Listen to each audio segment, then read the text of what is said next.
Hello, everybody. Welcome in. Spilled Paint Pot. Who else? Yuki Darky, Forsaken Captain, My Draw. Welcome in, guys. I hope you're all having a wonderful Wednesday and are ready to chill for a little bit, because that's what I'm doing. So let's go ahead and jump right in. Welcome in, guys. All right. So first thing, I got the Dremel out. I widened this hole that we drilled, and then was able to fit the magnet in there. It's almost flush. I don't think it has to be completely flush, but our next step is finding a way to line up these two magnets. Have you seen any bolt action models in the game? Yeah, I have some bolt action minis. Yeah, there are some local people trying to get me into the game as well. So yeah, we don't have like a huge group in our area that plays, but it's definitely it's probably one of the more popular historical games, right? Melee, welcome in. I think what I need to do, let's see, if we put this here, this base should fit on flush, or maybe it doesn't. If it doesn't, you know, that's a whole different problem.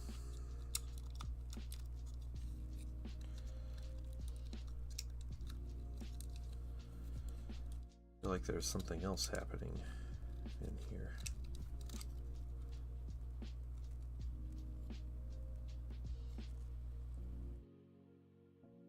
It should definitely fit. Anyone that does proxy? So not, I don't know any particular creators that do historical proxies, but I do know, okay, so that does fit. It's just a little bit of an issue. Historical minis aren't copyrighted, so you're most likely able to find people that just make historical minis to print. I don't know if you can find them for free or not. Like, I have no idea, but like, that's the great thing about historical games is you can't copyright the minis. Hey, Raptor. I was doing the same yesterday. Yeah. Etchstar, welcome in. Jaded Valkyrie, how you doing? We're trying to continue the work here, but I'm trying to figure out how to get this piece to magnetize on here. Yeah, just a bit of a tight fit. Once we're able to slide it out, it'll be better. And just trying to match up the magnets. Sleepy? Yeah, I get it.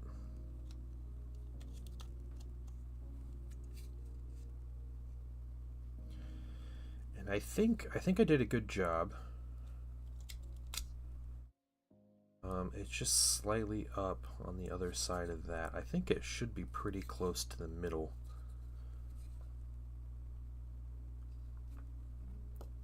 Yeah, no problem, Forsaken Captain. Hopefully you can find what you're looking for, because I know,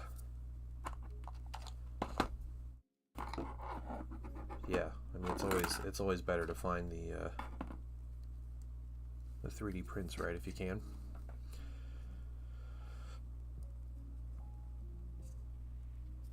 Clip this piece off here.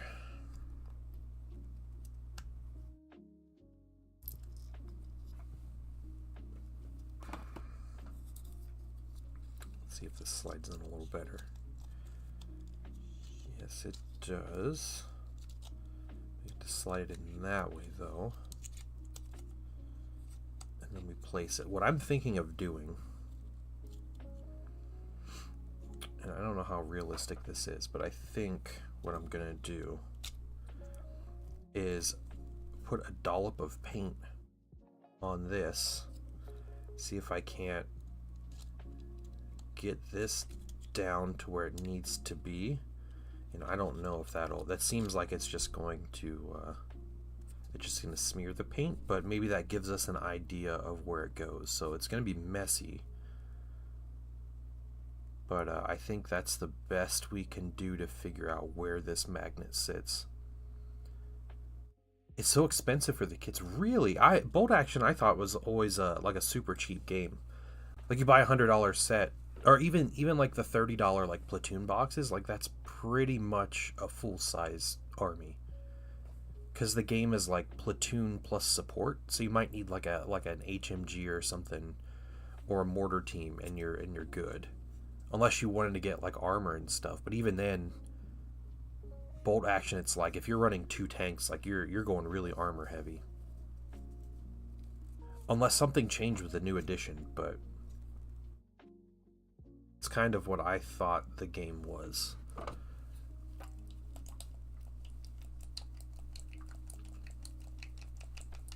Right, let's shake up a little bit. Let's try this. Let's try this. If it turns out horribly,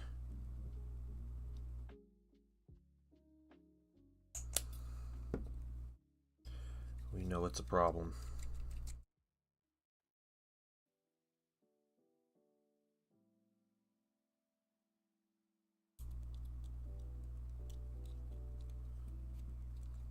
Alright, that's how it sits in the base.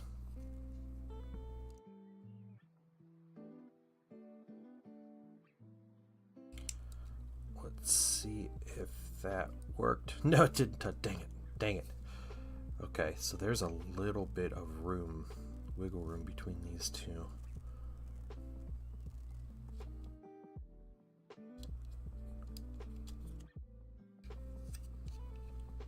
If we hold this directly upside down, will it drip?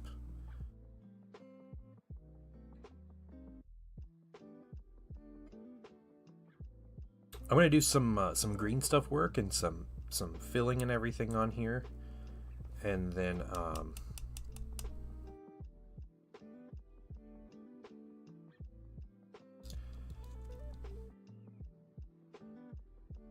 we're gonna get something else going.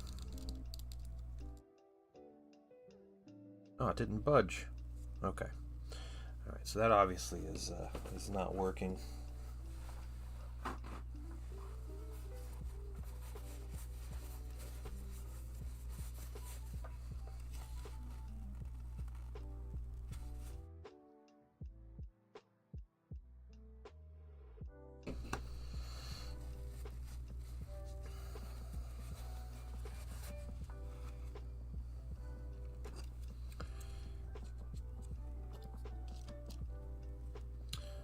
So the other way to do this is just to guess.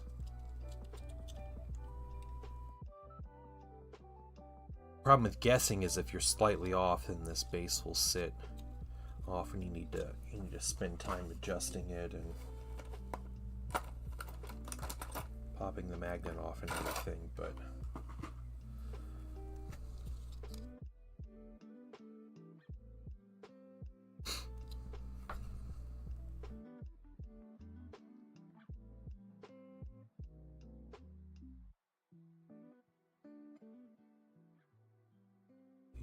do we just try with a guess?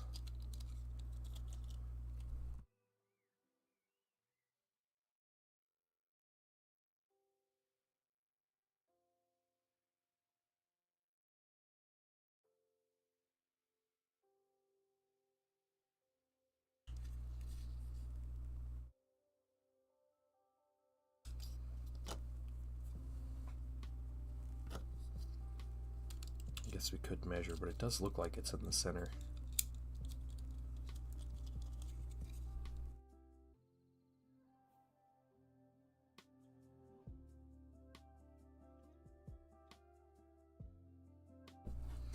Let's just guess.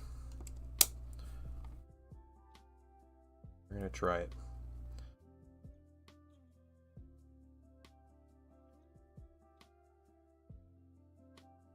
If it holds, we'll cover it with some green stuff. One of the things about big magnets especially is you don't always want them touching when they, let's see, is that it? No, okay. That's how we want it. You don't want them touching when you know, you don't want them like snapping together.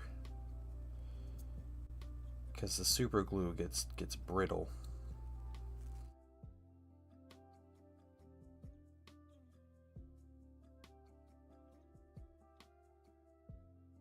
And why am I such a dummy with this? What am I doing?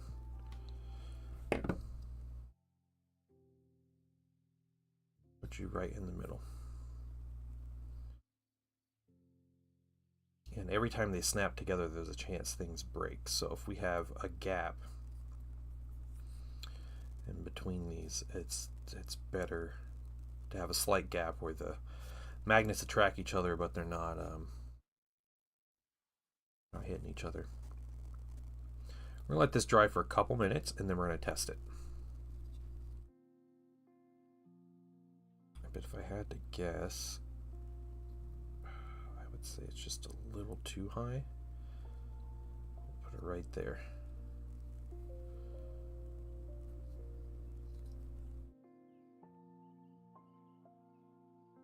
Yeah, well, we'll try this. We'll let it dry. And in the meantime, I'll get some green stuff out. What's up, Star Laser? How you doing? This is my very old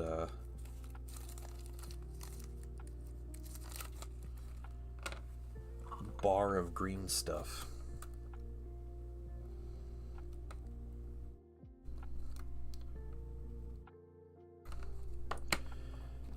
And I'm sure there's someone out there who will correct how I'm using it, but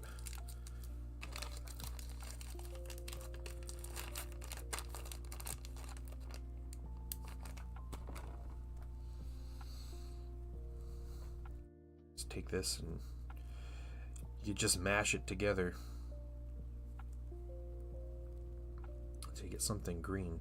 And there's always like the spot between the two that it's like already cured, where the two colors meet. So you have to, I always like pull that little piece out. It's like a little nub.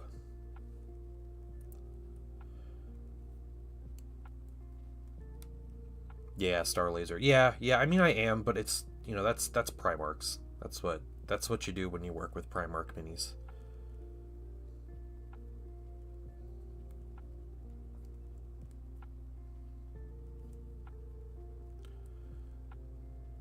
Yeah, because I painted Fulgrim a couple months ago, and he was probably worse than Konrad is, so he had his own weird issues. Yeah, the plastic Primarchs, I have painted, what, 3 of them at this point? Lion Gilliman and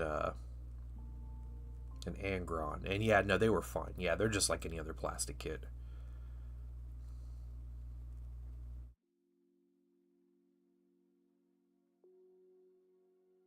Okay, so as we mix, it turns green, but we are going to, yeah, there's this little chunk in here.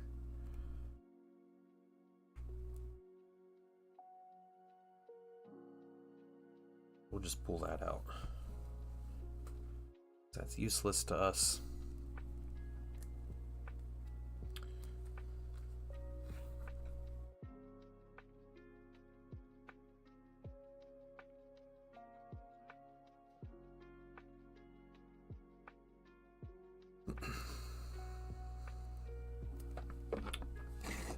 So what I can do, I can get out a couple smaller tools here. My lovely sculpting tools that I have. Why do the kids have so many issues? It's fine, cat. It's just Forge World resin, which this one hasn't necessarily had many issues. It's just the way the sculpt is. Okay, so what we want to do, we want to hide the magnets. And you know, yeah, like I'm doing stuff like magnetizing the kit and everything, so we're gonna dip this tool in water. and magnetizing very, very small pieces um, is challenging. You know, I'm trying to get magnets that are strong enough to hold everything.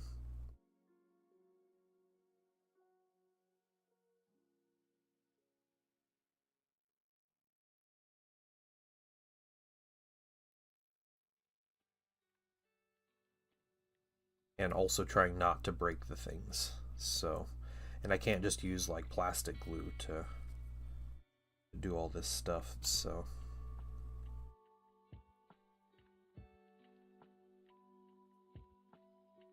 I don't care about the inside as much. It's mainly just the outside of this magnet. But we can see if there's space. We'll do a little test fit here and see if I need to trim out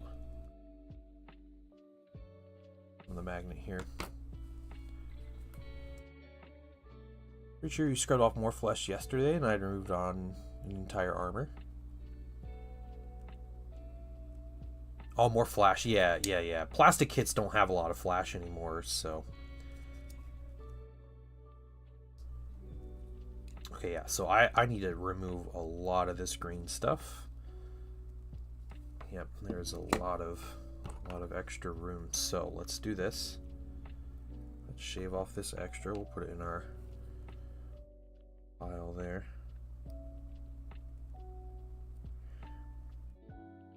Yeah, I think when I assembled my Magnus the Red,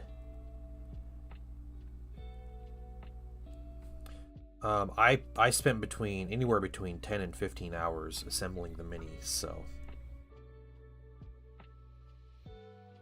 you know, it was a lot of work for that one. These ones aren't so bad, but Magnus was crazy. His kit had like 60 pieces. There are lots of like really like the like little warp blast like that he's throwing on his display base was maybe a dozen pieces that you had to figure out where they were and glue them together, and it was pretty insane. Sit and watch stream. Can't get yourself to paint. Ah, that's too bad.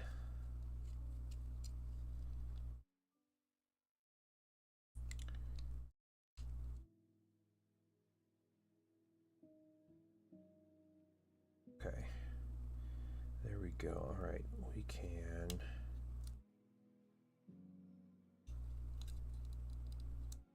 I mean, it doesn't help that this is a recast, so it's a little different.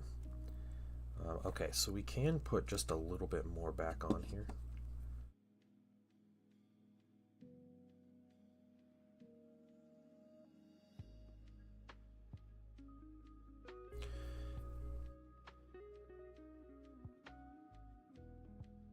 Now I'm going to try to texture this to blend it in with everything. I don't know if I can. I very rarely work with green stuff, so this might be beyond me. It is a recast, yeah. I think the cast is fine. The biggest difference between these recasts and the actual Forge World, from what I've seen, is there's two things. The first one is the recast resin tends to be a little more brittle. So, you know, it's a little more fragile to work with, which hasn't been an issue so far with the mini. It might when I'm painting it. It might you know, things might break easier while I'm painting it or whatever. What's up, Zen? The other issue is like the sprue gates, like little casting gates on everything. The Forge World ones normally have kind of like a sprue setup. They have like a bar of resin and like gates that stick out of and attach like the smaller pieces. The recaster doesn't do that. I'm not sure how exactly their process works, but sometimes the gates will be in pretty strange places, and I'm not sure if those gates are in the same places as the Forge World minis or not, because I haven't worked on like a recast and then a Forge World mini or vice versa. Like I've only done one or the other on specific minis, so that would be Would be interesting to see, though. Alright, so if we just do kind of this, we get a bit of that texture. And then let's see. Brody helmets have arrived for the next squad. Nice. Very nice.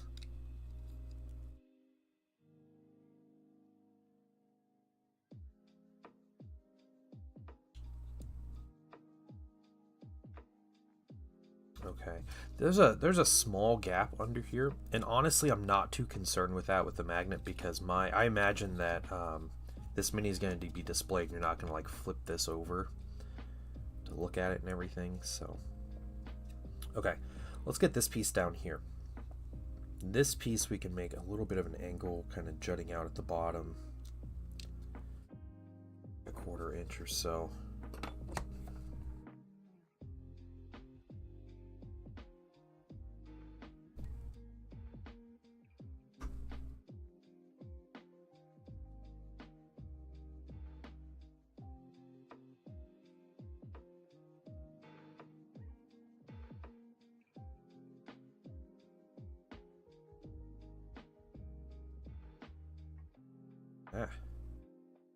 Back here piece.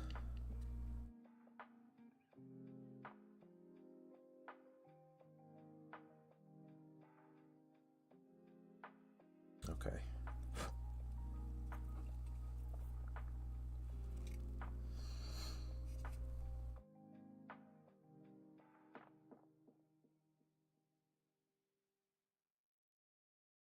Yeah, Forge World casting is cheaper. It's cheaper for smaller scale.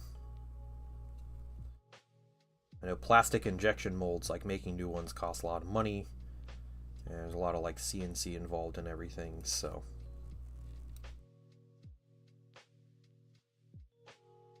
It's a pretty simple process to make like a spin cast mold. Hey T Slayer, what's up?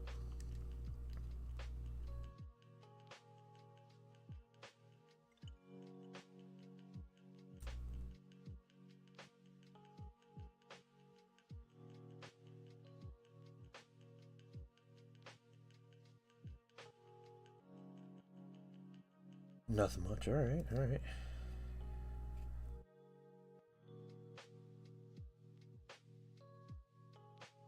Cool. Well, hope everything's going well, man.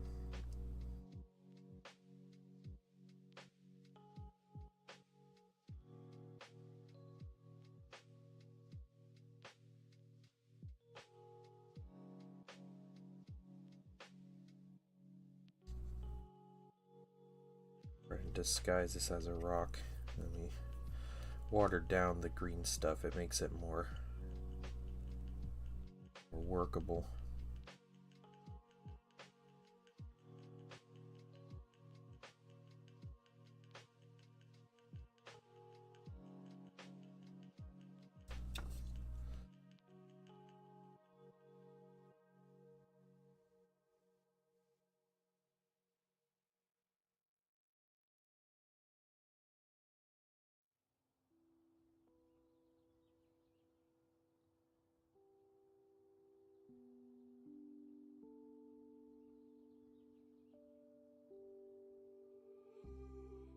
Art Space Wolf Hater, I had to grudgingly admit the new models are incredibly good. Yeah, I think their new models are pretty good. The stuff they showed at Adepticon, I think, is a lot more interesting to look at than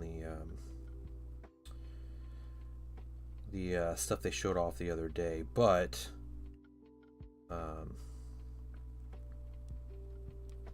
yeah, no, I think Space Wolf players are going to be happy with what they got. So.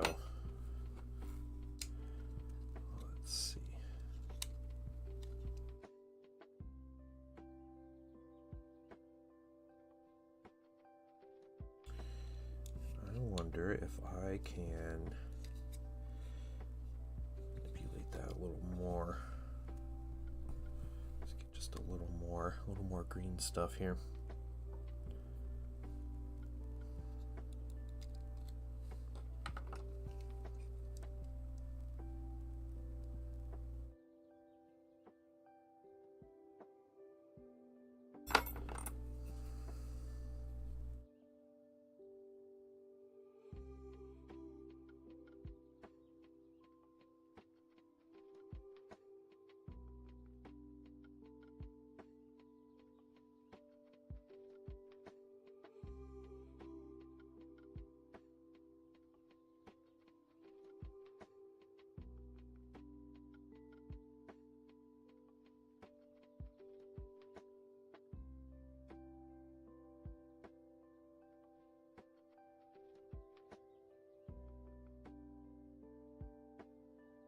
Never super confident in my my green stuff skills, so I don't do this on stream.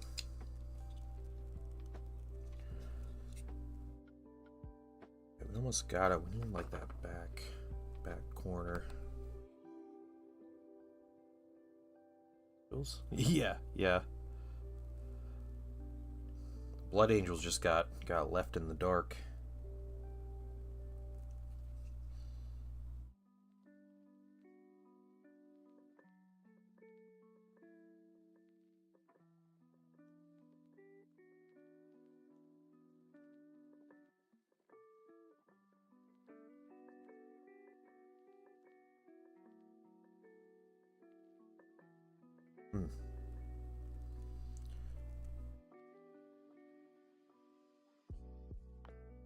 I'm just curious if there's going to be a Heresy Thursday.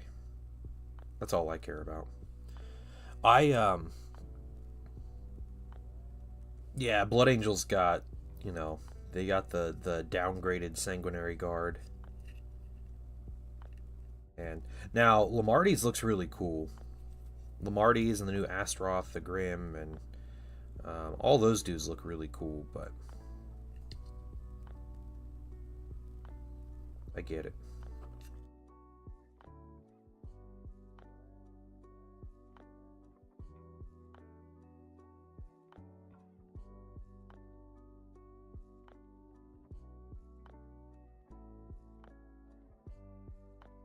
If that does anything. You totally screwed it up. Yeah, yep.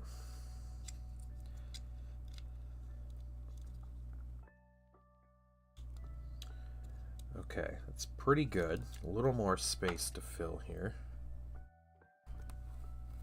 Yeah. Well, Death Company just red paint job or black paint job, right? Yeah.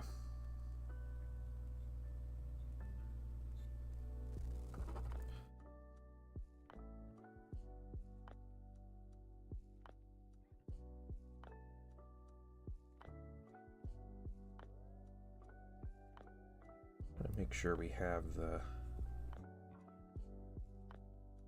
gaps filled where we need to, and then we'll try to texture it. Oh, there we go. Okay. Okay, that's really good, actually. All right, so let's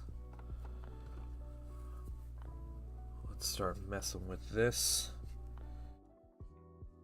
Bit of water on there. Soften everything up a little bit. I know there are those cool like silicone brushes that people use to sculpt putty and everything, and maybe that's something I need to get one of these days. I don't have those. I just have my old school sculpting tools.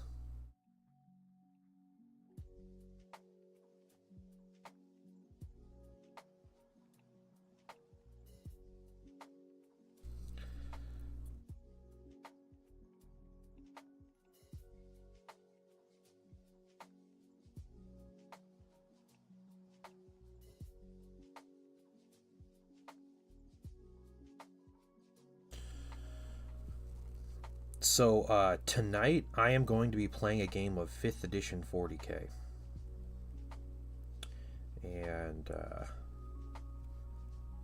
a friend of mine, and someone that lives locally to me, has been wanting to play some older edition games. So we're playing older edition games, and I'm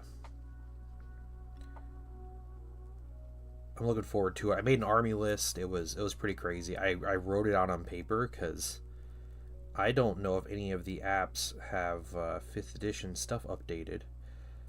I didn't really check, but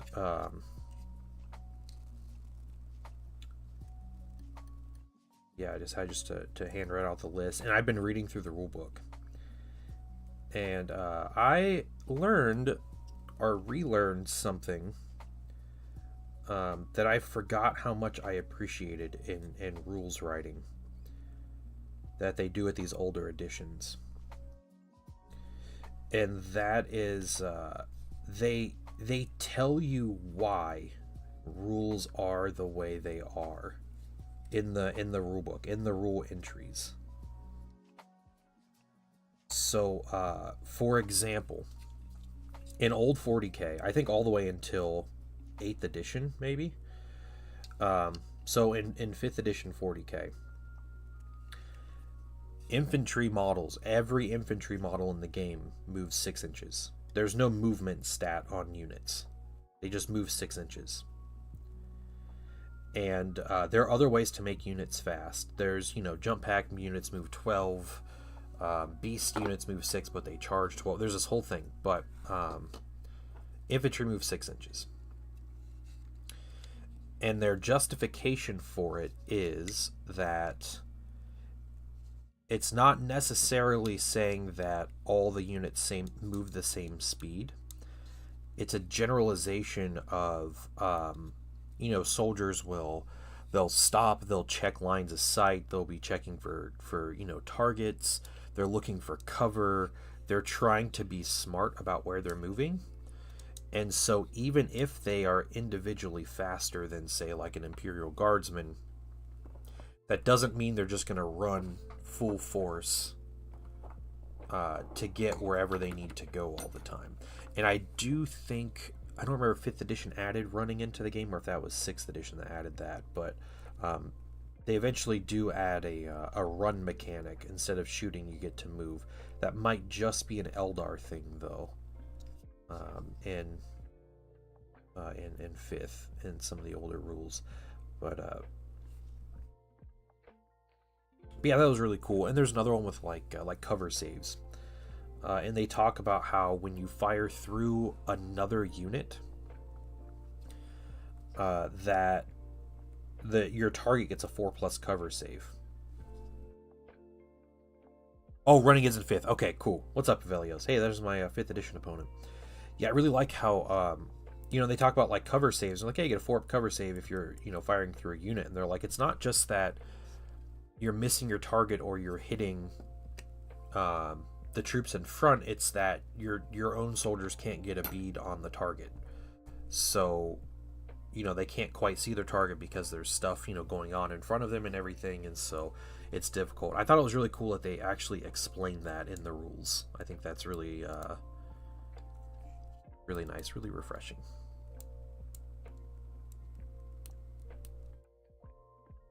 This piece is it's a little broken. I think we're going to we'll try to repair that a little bit. Okay. Let's figure out how all this fits. Goes on like that. That goes there, so we can cover up. We'll do this.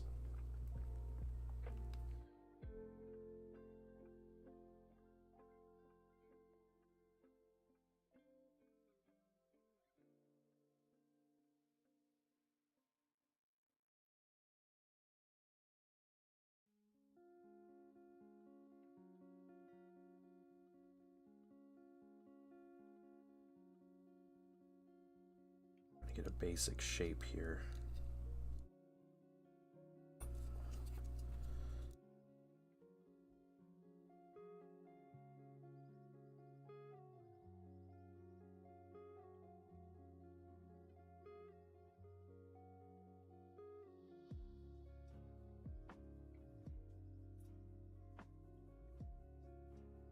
And why things are. Yeah, yep.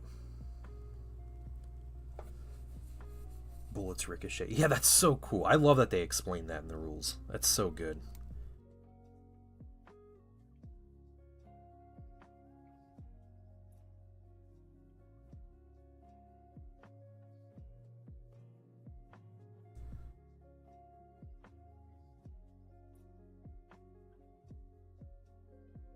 Okay. I think that's fair.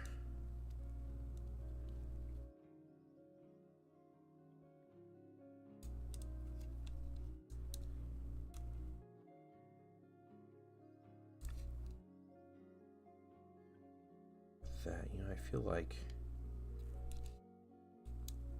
I could do a little more on here. Jet that out to make it look a little more flush.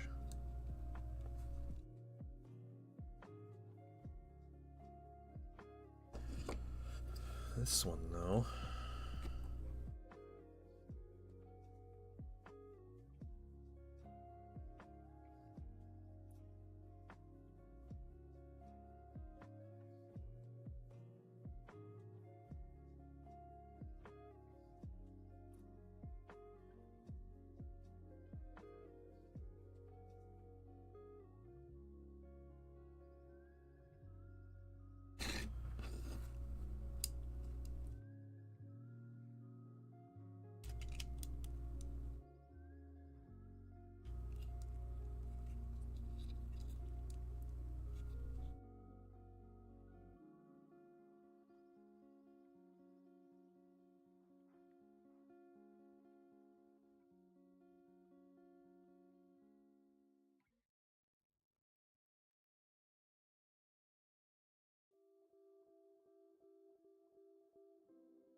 One quote I love the most in the rulebook is winning at any cost is less important than making sure both players, not just the victor, have a good time. Yeah, it's nice they put that in there. I think they put something similar in just about every book, to be honest, but it feels a little more that way at the old rules. But also, you know, the old rules weren't as well written for, not saying the newer rules are well written for a competitive mindset either, but the newer rules definitely lend themselves more toward competitive play than the old ones do.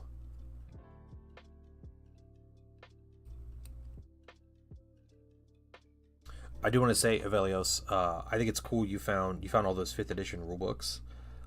All the ones you posted this morning, I actually own.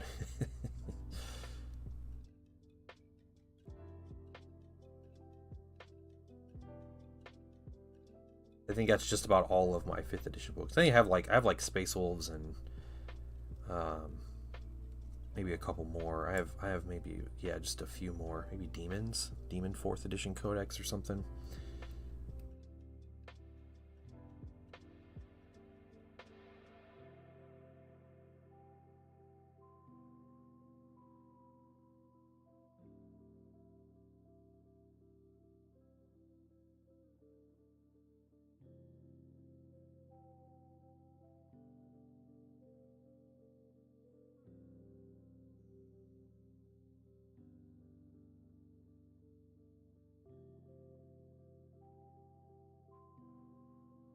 Here.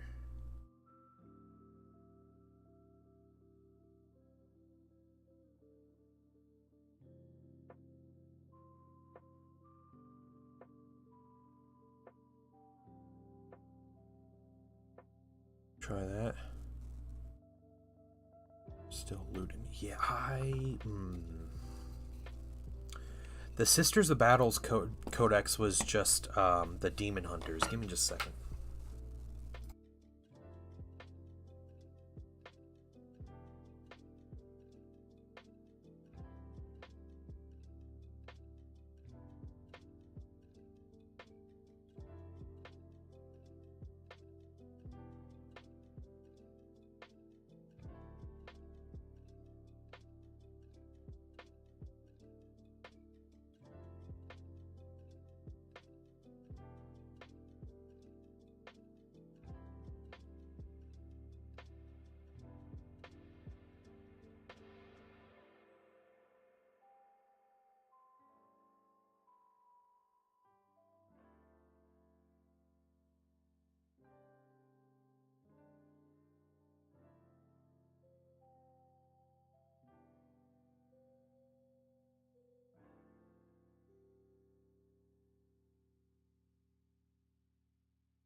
No, I think my buddy still has the Demon Hunters Codex.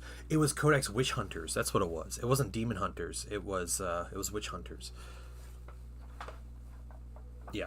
We are do Patreon hangout. I'm gonna try to be there by 9 o'clock. That's my goal. Is to start the hangout by 9.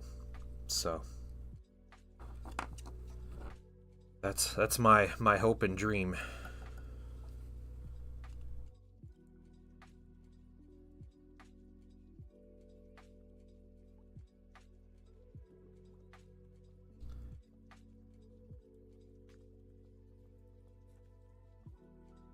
Well, you guys can start at any time. I'll just be there at 9.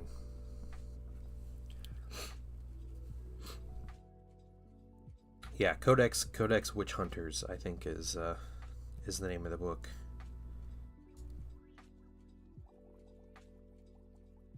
Yeah, because Demon Hunters, yeah, had the Grey Knights, but that was 4th, and then Grey Knights got their own Codex in 5th.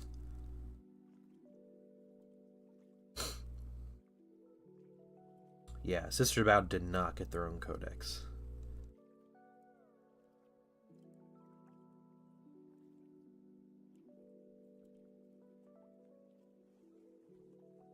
I'm like 90% sure.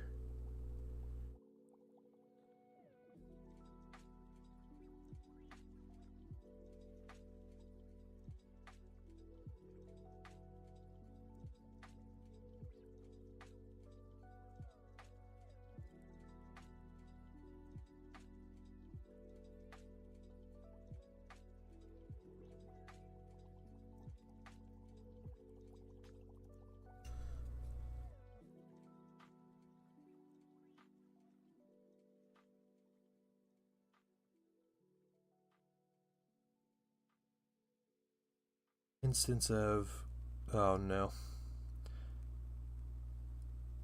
2-hour call between spilled paint pot and the Department of Homeland Security. Oh, that's fun. All right.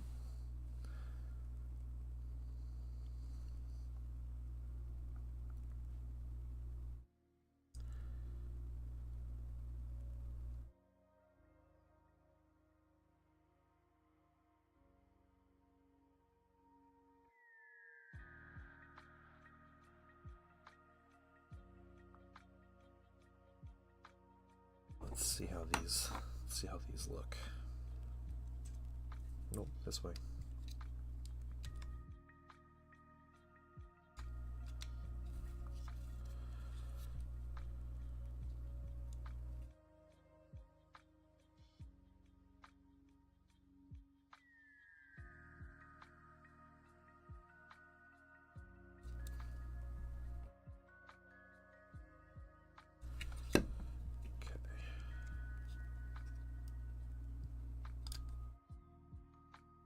Oh man.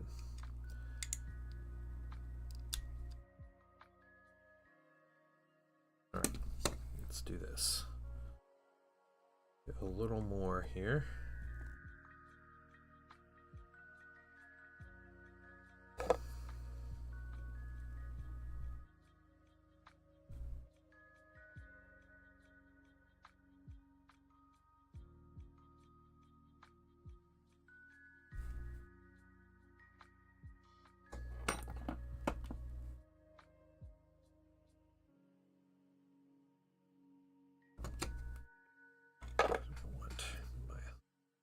Tweezers here.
Okay, that evens out. That evens out.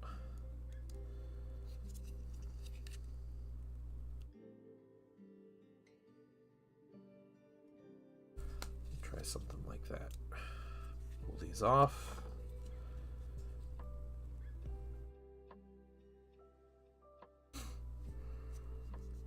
Okay, and that should be good for the magnets. I think we let this green stuff dry. If anything else, if we need to do anything else, we can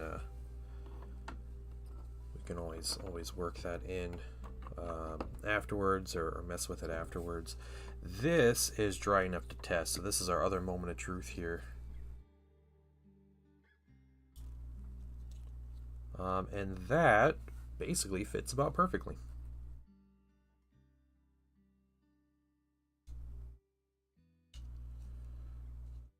Let's see. Cool. It's all magnetized. All magnetized. There we go. All right. So what we can do then? Yeah, these are big magnets here. Making sure Curze doesn't go anywhere. Yeah, we're gonna do a little bit of basing here, and then he just needs to sit.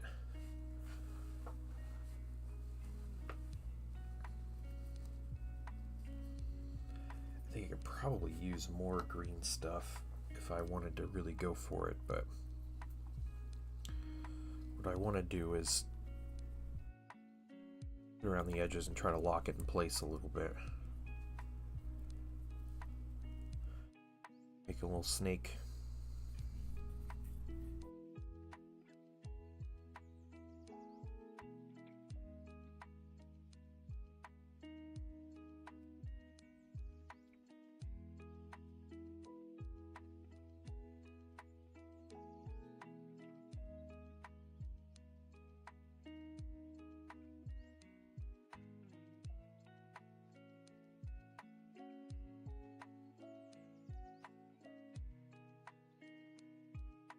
Super glue still curing.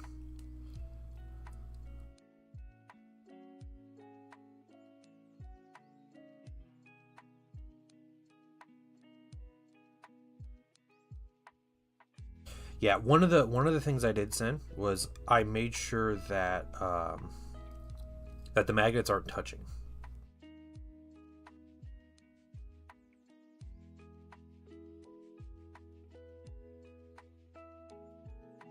Oh, and that's something else I should do too. All right, hold on. I'm going to put a big old magnet on the bottom of this mini.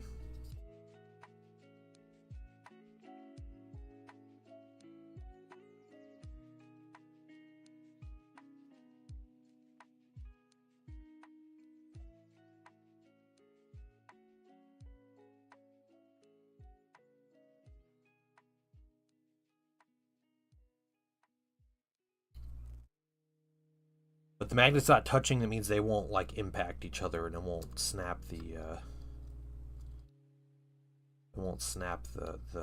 glue.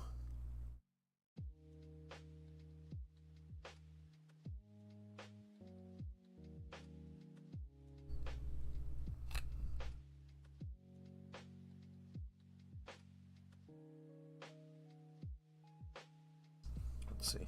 We can make a little more green stuff. We'll make sure this thing is nice and covered. Just to make sure. Yeah. But I think what I'll do also, Zen, I'll put a magnet on the bottom here, or 2 magnets or something. So you can put it on a magnetized tray, right?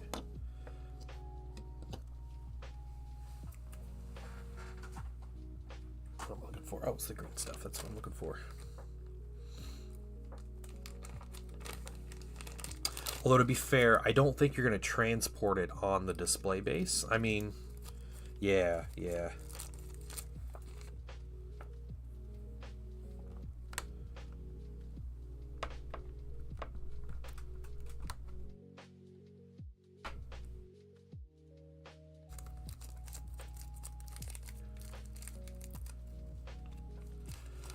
Or maybe you do want to transport with a display base, because if you're going to bring it somewhere, you know, you want to show it off, right? So that's what I do. Okay, get that little like middle nub out of there.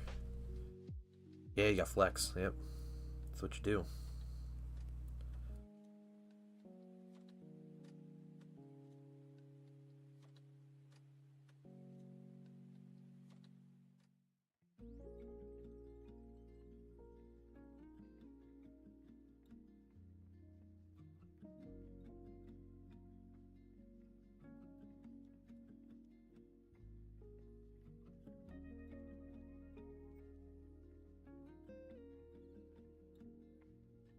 Section with me at the 600. Yeah, did you freak people out? That'd be pretty funny. People were like, you took what with 600 points? Oh yeah, that's funny. I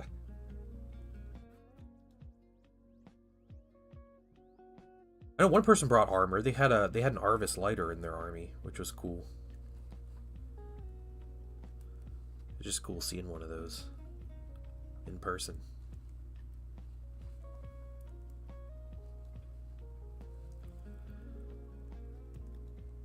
You're right. He did not get a single VP.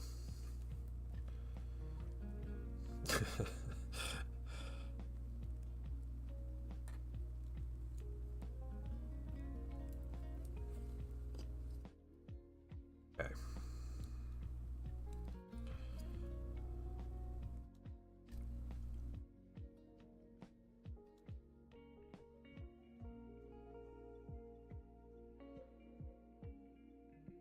because that's what happens when you play Militia without Demon allies, apparently. Especially at that point value.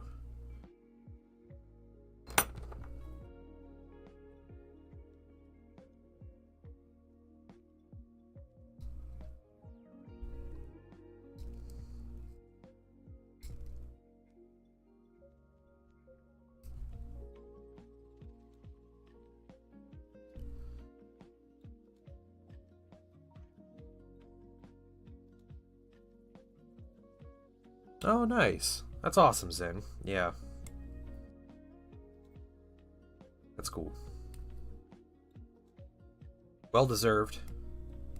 The minis look great.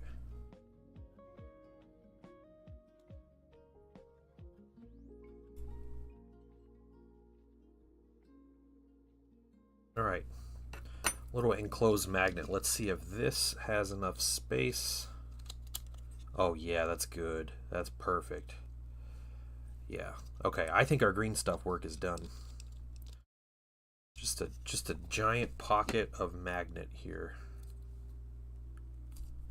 Doesn't matter how well it looks, as long as it holds. And of course I messed with it just a little too much. Don't want exposed magnet. Go.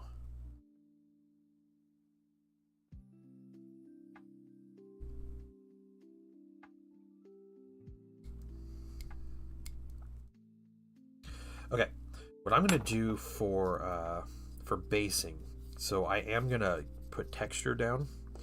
I'm actually gonna do old school like sand here, and mainly because of the specific texture that's going on right here. It looks sandy, and I think I'm gonna put down the sand and then I'm gonna paint it afterwards. But I feel like I can get like a finer grit that kind of matches the actual base a little better with sand with a little bit of rocks in it and stuff. Yeah. So I'm gonna go ahead and get that ready. I'm gonna use this same fast drying stuff as opposed to Rockcrete. Oh yeah, that's fair. Yeah. Yeah, because they gotta match. They gotta match the rest of the army, right?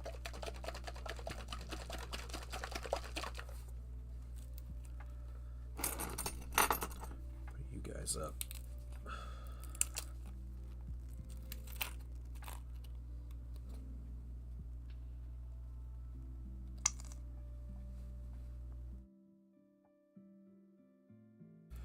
Put a decent amount of this stuff down.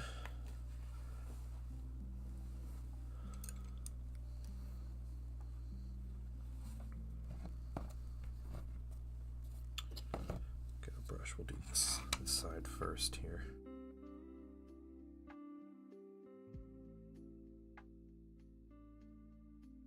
A missing chunk, so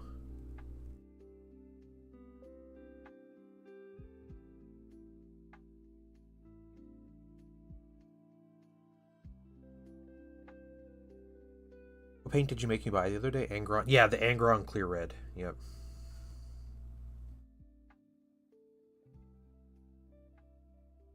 Have you used it?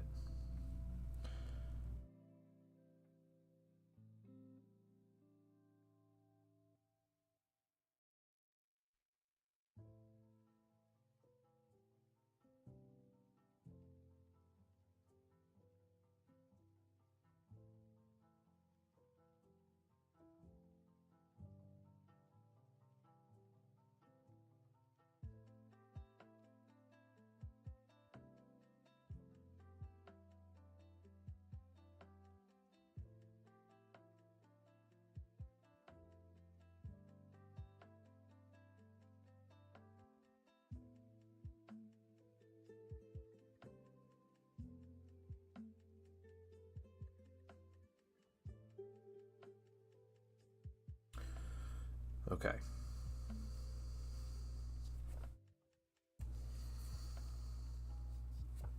Get the excess off here.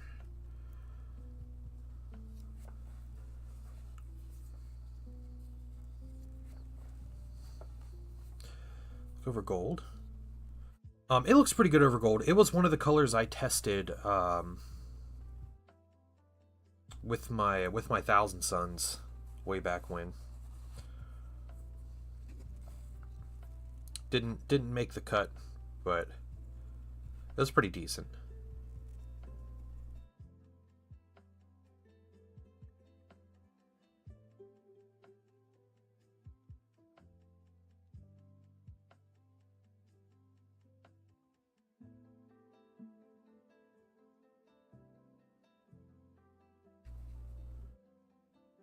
Repaint to 1,000 sun. All right, you gotta use a really pale gold, like a really pale color, and silver honestly might be just as good or better than like a gold. Because when you put it over gold, it reads really dark.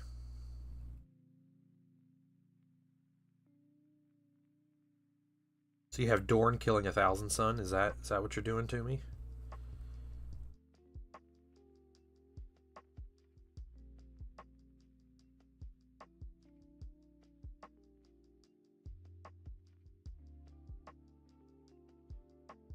Yeah, that's fair. That's fair.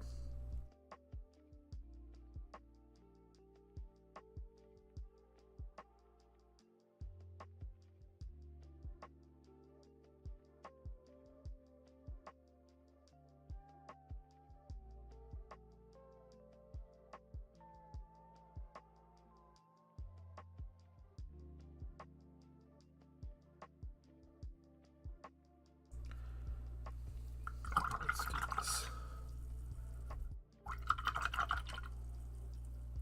If you're doing over a silver, do a mix. Or no, not a mix. No, just silver. Silver.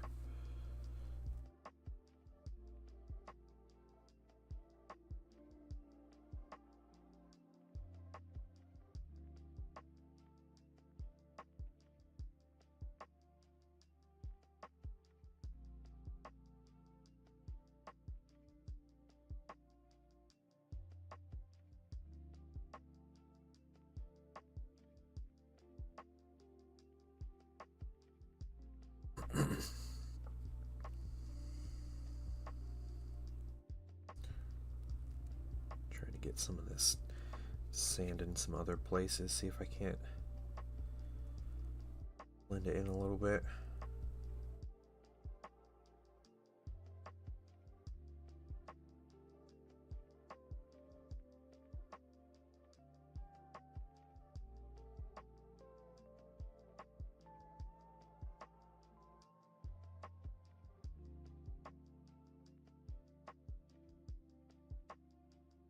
Wait to see his updated version. Yeah, hopefully they do. Hopefully they do get around to an updated version of him. I mean, at this rate, it's going to be years. They've been doing what, like one 30k Primarch a year? And I think by all logic, it would be either Mortarion or Magnus next. Because they're doing kind of the demon ones. But, you know, they could do Lorgar or something, too.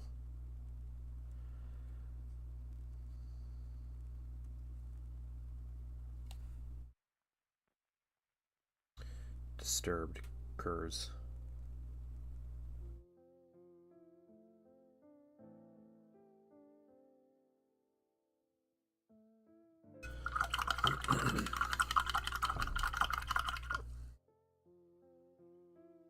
Watch any of Andor. Not the new stuff yet, no. I will probably start watching it tomorrow evening with my wife, and then we'll probably get through it through the weekend.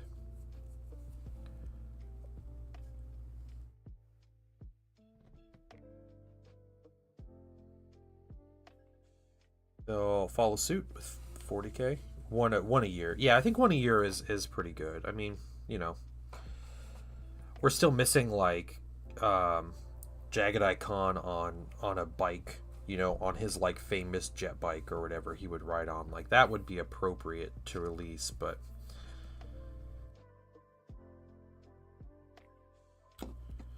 I can't tell G-Dubs what to do, so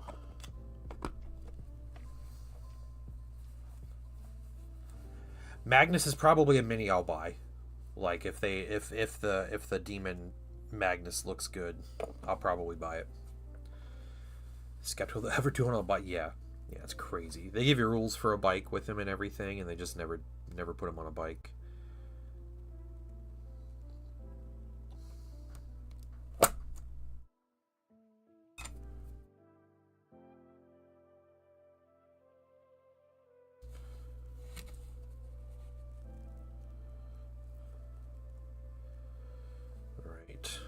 kind of let that go. Like there's like the residual glue that when I wiped it off, you know, but that's fine.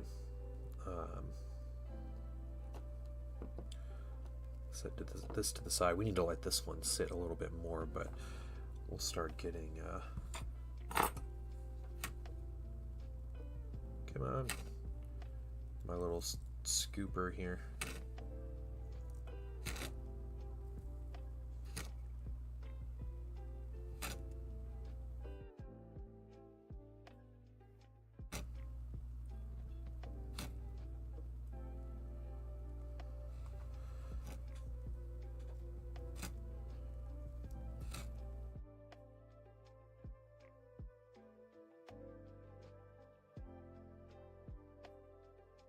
Come back and dip that one in a minute.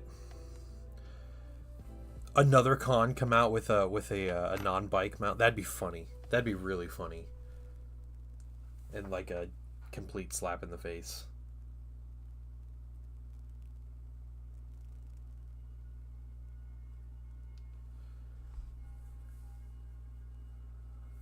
Put on actual horse.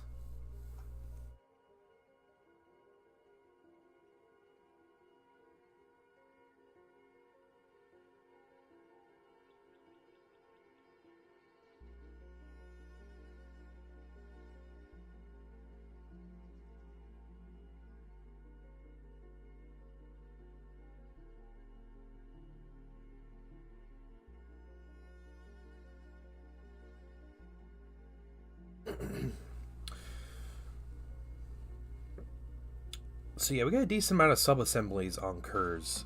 I'm doing his shoulders separate. And I'm also painting his cape and his head, and then his base in two pieces. So it's a decent amount of sub-assemblies that we're painting, but should be good. Let's see, the cape I can probably stick right there and have that. I do need to trim this down a little more. That was something I learned yesterday and I never did.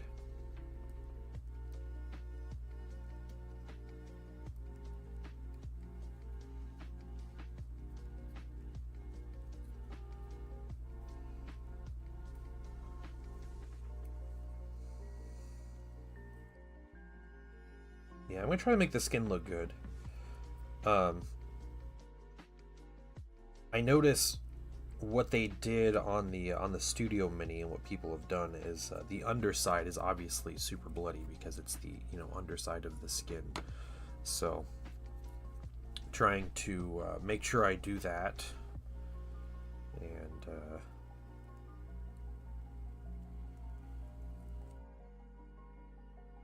yeah, it's not really like sewn together. Is there like an actual cape under the skin? That's the strange things. There's like sculpted details here at the bottom. Let me look up this mini. Let me look this up. I want to see this.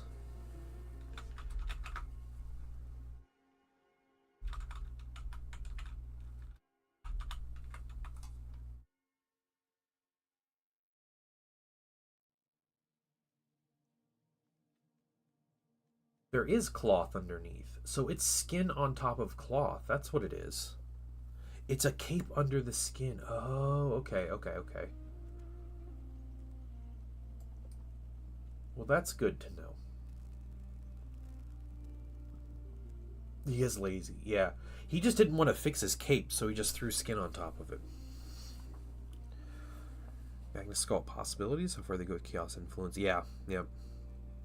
Yeah, he did have a super quick change, yeah. I think it was more he had already changed, but his physical form matched his like spiritual appearance, I think is what that was. But yeah, he went from like mortal looking to demon in an instant. So yeah, I'm definitely hoping it looks better than the 40K Mini. I don't like the 40K Magnus very much, so okay, let's do this. Look at the spudger here.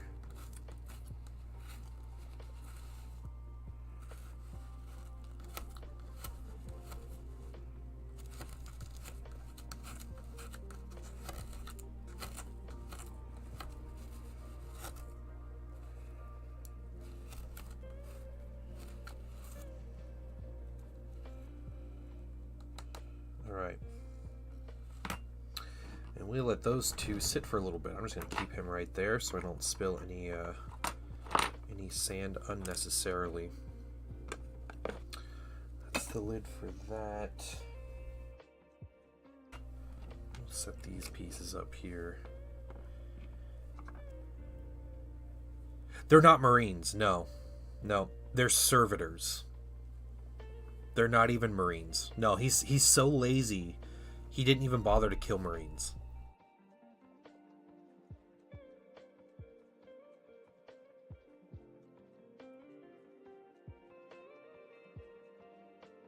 Yep, he's just killing some random Mechanicum servitors. That's all. Okay. What are we doing next? Let me get some things. I gotta clean up a little bit. The Dremel was really nice, by the way, guys. It was really nice.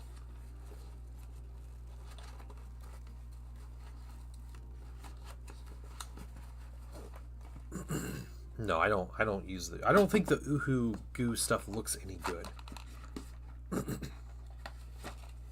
I don't like how that looks because it doesn't look like blood to me.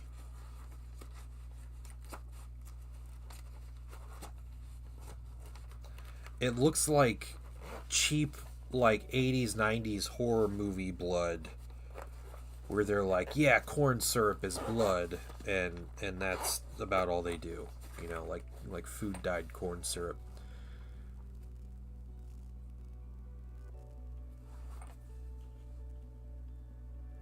Yeah, the heresy versions, yeah, like the recent change compared to the ongoing corruption. Yeah, put you back, put you back. I think we can put you back as well. Okay.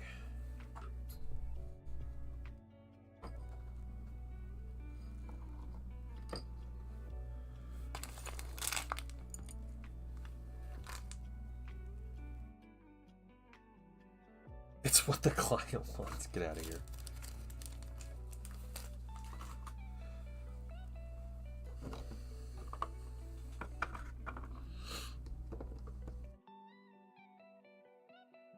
I can make fresh looking pools of blood if you want, but we don't need the Uhu goo to do that.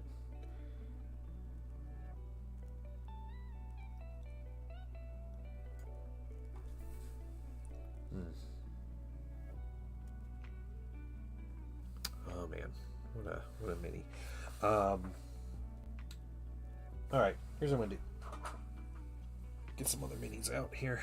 We're gonna assemble some other things while we got the time. Put you guys up. I'm gonna put together some militia. Real blood dry super fast. Yeah. For it to be like gooey and drippy like that, doesn't make sense. I got some militia minis. Get some heads for them.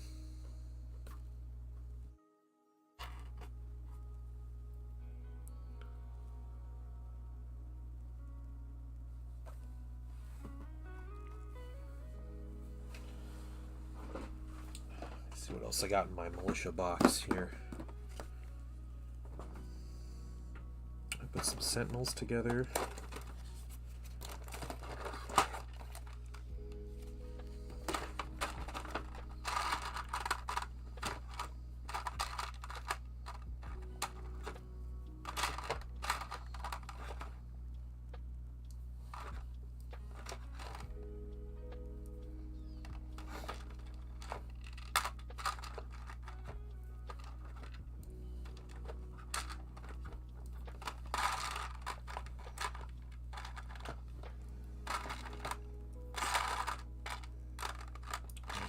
Just finding some useful head pieces here.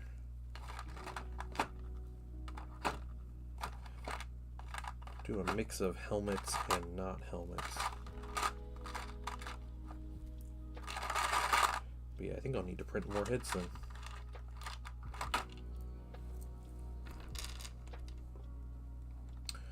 Hopefully that's enough.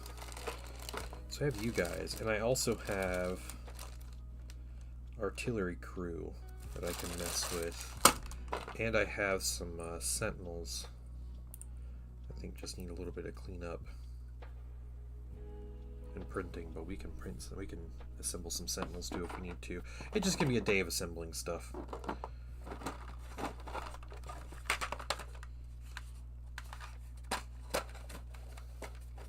Hey Hellchorn, what's going on? Let's get these pieces out for the sentinels too.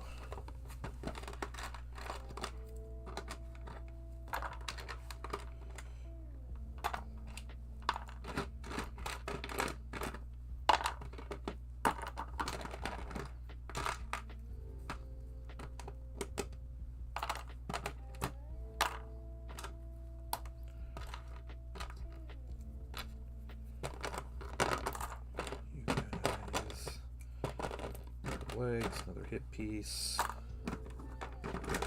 some feet pieces. Okay, I think that's it. Yeah, I think that's it for the sentinels. Okay. Let's get assembling minis. These sentinels are going to have multi-meltas, and I have little multi-meltas right here. I'll just glue right into here. So, mental health day, nice. Okay. Oh, funeral. Okay, yeah. Okay. Not so nice. Sorry to hear about that, man. I hope everything's okay.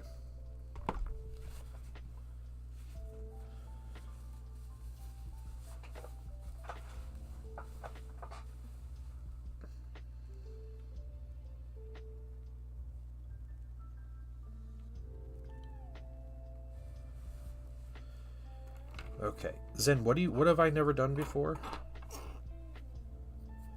What are you wanting me to do? I have a whole bunch of legs. I have some torsos. I'm not sure how many. I guess I could do the torsos first.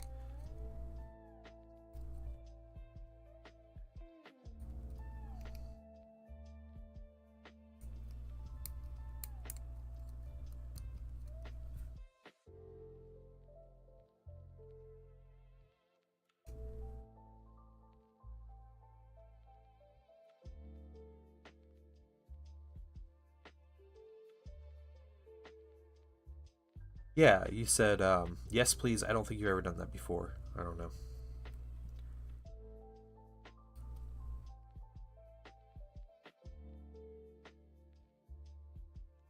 Okay, let's see. How many torsos do we have?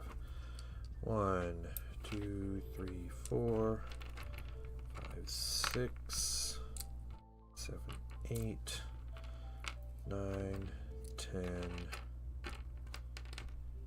11, 12. Yeah, okay, so 12 torsos. Let's clean this up. Oh, I've done fresh blood on like world eaters and stuff.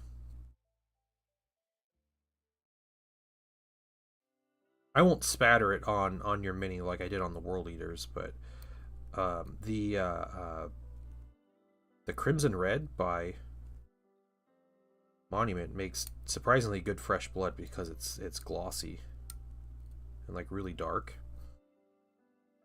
Works well.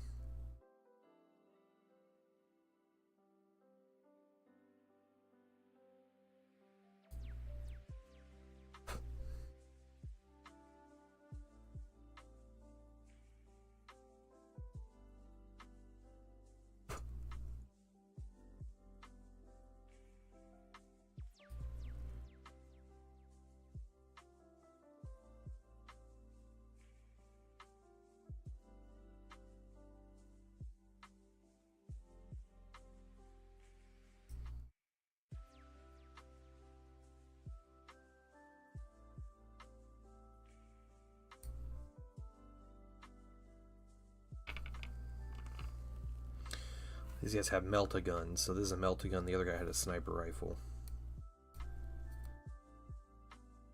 This is me trying to add some variety to my militia.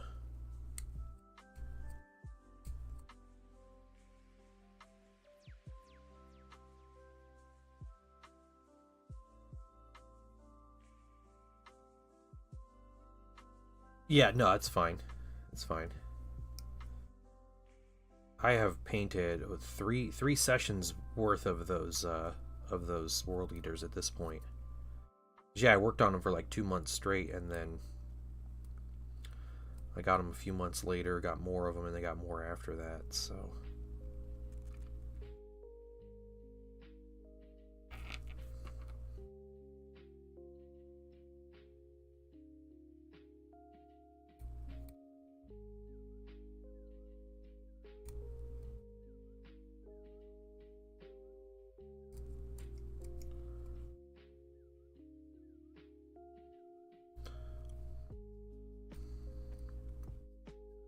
I was watching Iron Man 2 with my son because we're working through the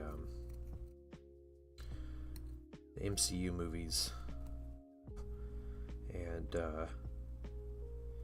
he keeps saying, I think we're watching The Incredible Hulk next, which I haven't seen The Incredible Hulk in at least 15 years.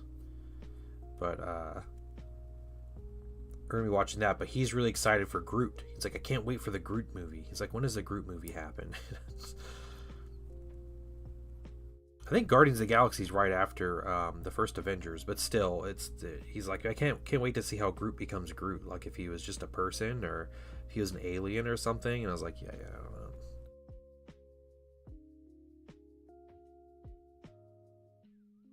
New Captain America movie is basically Hulk 2. Okay, okay, or Hulk 4 or whatever.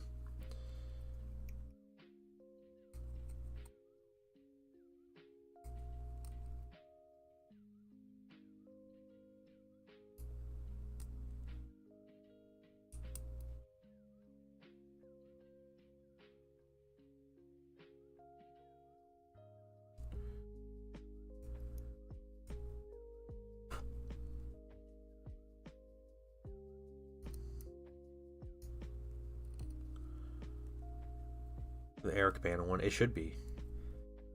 I mean, if you watch the Edward Norton one, it's just a sequel to the Eric Bana one. So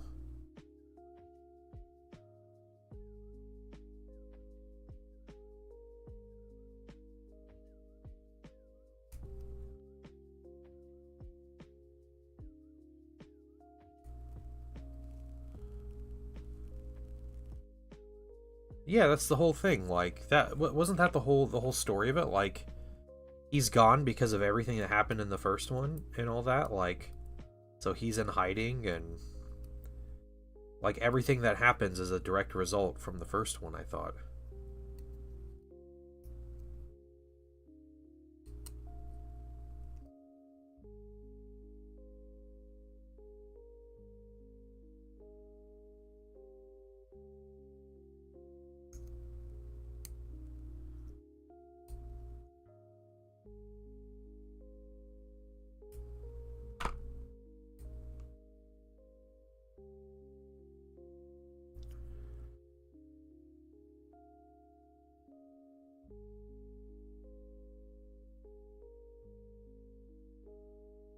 When they came out with Iron Man as the start of the MCU. Yeah, okay.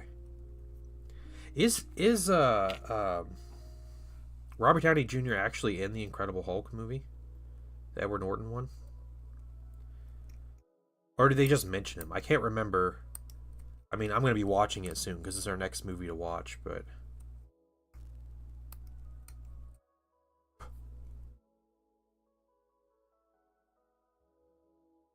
Robert Downey Jr. is in the movie. That'll be cool. All right.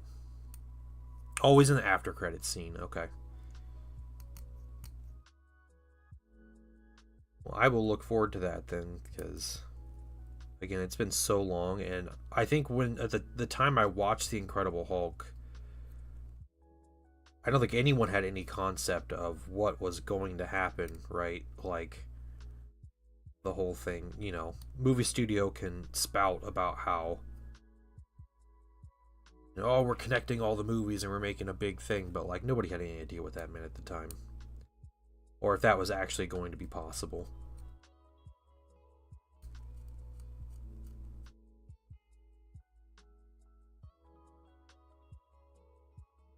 What?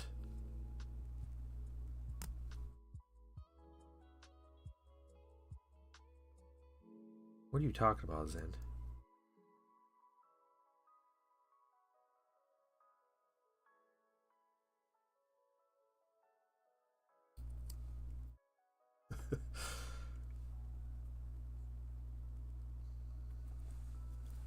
Should get all 3 Iron Man movies too. Yeah, yeah, we're working through the movies.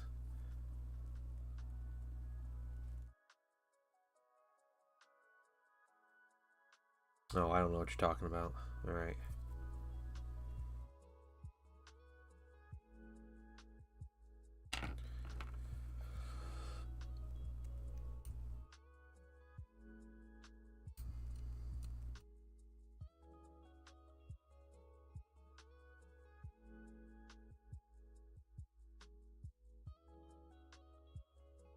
I know you're bored though. I get it.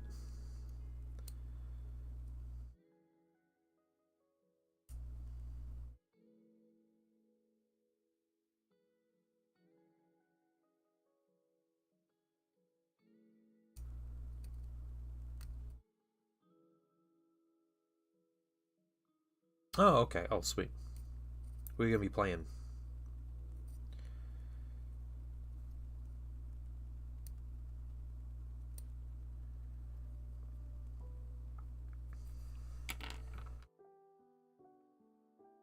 Seven Days to Die. Okay, getting back into that again.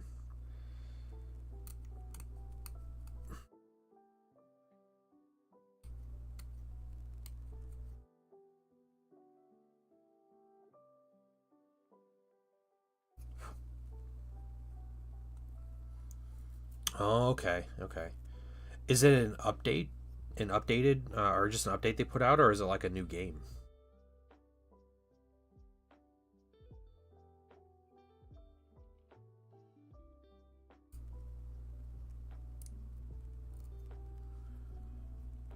Hey, Gosu, what's going on, man? Update dramatically changed how the game plays. Oh, cool. All right.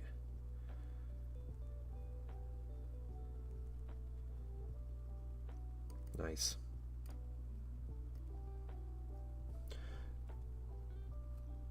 Let's get a watch on YouTube since I have premium. Oh yeah. Scott, I'm not monetized on YouTube, but that's fine, dude. Yeah. No ads. You get what you need to get. YouTube's a little like less uh live stream friendly just because there's a huge delay between like or like when you see me actually respond to your like messages and stuff, but it's all good. We kind of finished up assembling Curze and doing some green stuff work and put the basing on and everything, and that just has to dry. So we did that. So I am just continuing the assembly train here of putting some militia together. I guess my next phase of the league. Getting some special weapons, and I think I'll put some sentinels together.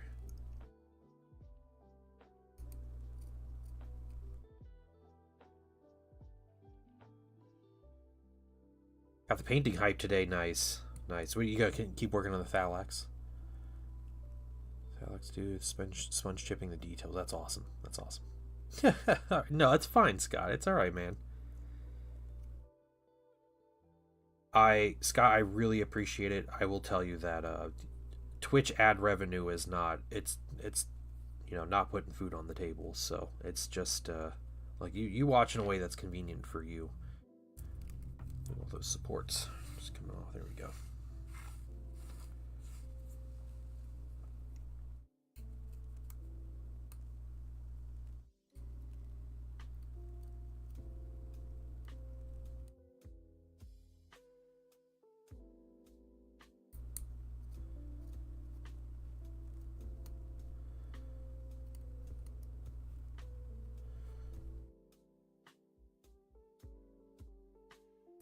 Well, if I can get if I have time to get Curze. No, I won't get him primed tonight. Never mind. No, he won't be priming Curze tonight. I gotta finish his basing before I can prime him. So I don't think I'm gonna have time to do that tonight.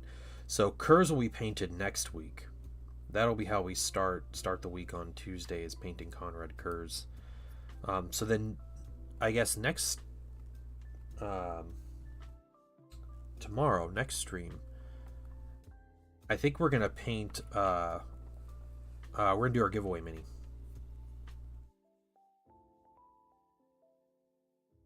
We'll just start off May painting the Lord Exultant. Yeah, yeah.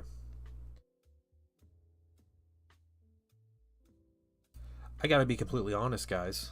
My pile of shame, pile of potential backlog, whatever you want to call it, is a little sparse for my own stuff.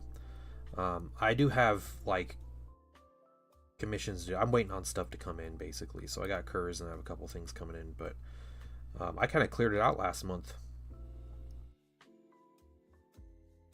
I can finish that Typhon tank. I can mess with that too. So that's something I have to finish.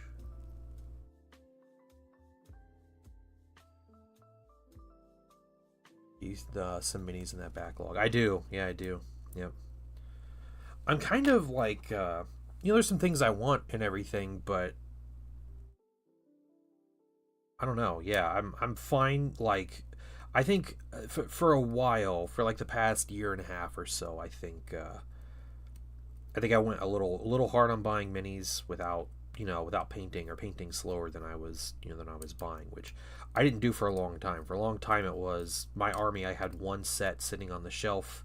I would paint it. When it was painted, I would go get another set for that army or whatever. And it's a really good system. It's a really good way of doing it. But I was painting like 5 different armies, and I was getting really into like 30K, and I just kept buying more heresy stuff. So now that I'm like more or less caught up, I have a couple things to paint here and there for my militia. I can paint some weapons for my heavy weapons squad, for my Marines and stuff, but maybe I'll go back to just buying a box of minis that I want to buy or something and paint them. But I want to wait and see what's going on with heresy. Like, that's one of my big things.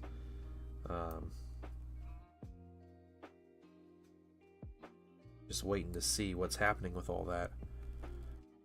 Let's how good some of the STLs. Yeah. A lot of good STLs out there. Yeah, there's definitely stuff I want to print for myself too, but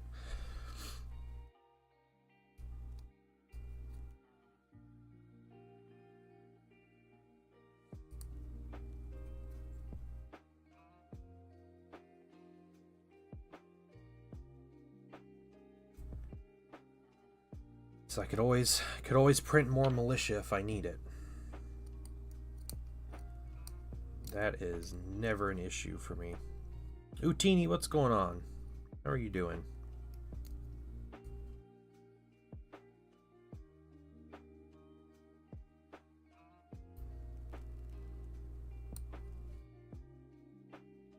Printed first night armiger at weapons. Oh, cool. Oh no. Yeah, if you're Mechanicum, yeah. There's so much. Mountain of Prime minis I need to paint, yeah. You were doing some solid work there for a while, Avelios. You're getting stuff done.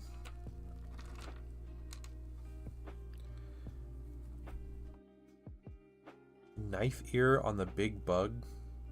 Needs millions. Oh, the, what's her name? Alariel or whatever? That's too bad.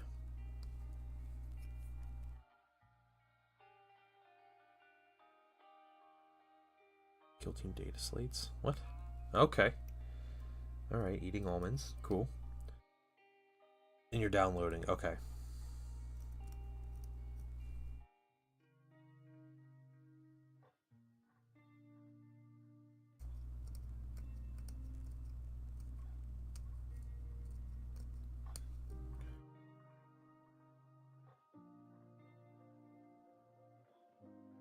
Yeah, and I'm actually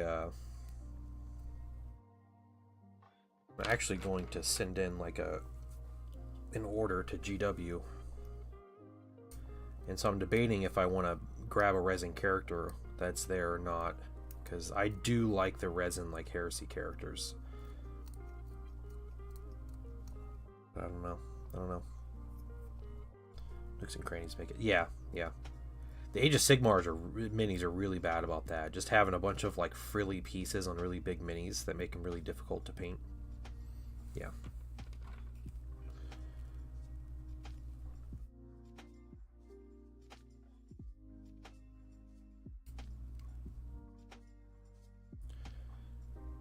Paint motivation game drops, so my paint. That's fair. Yeah, you don't want to play the game. There's no motivation to paint. I get it.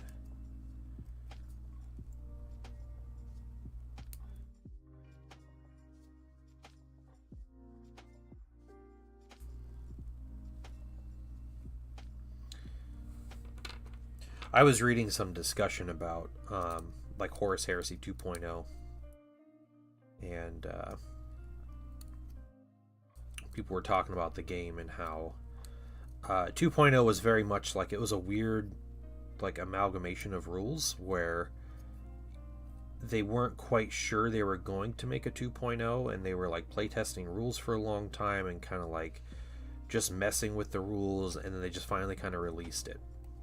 And you can tell it's like there's some like a lot of unfinished things, like how they treat like mortal armies and like forgetting stuff for armies and all these random things.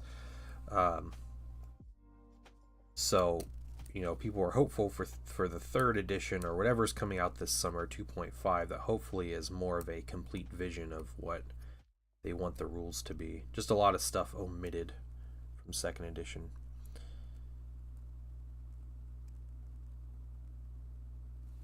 Sale.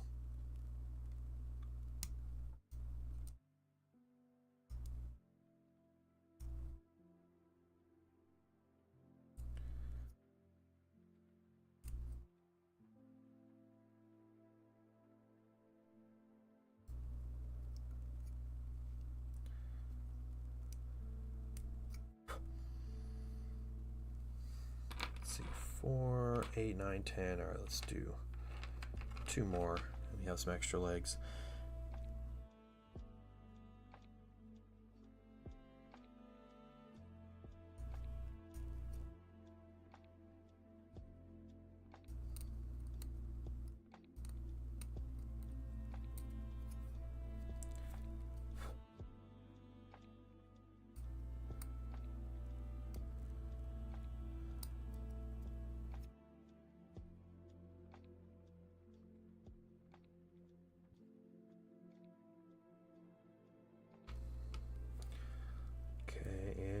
And that's 12. I need to grab some bases to put these on.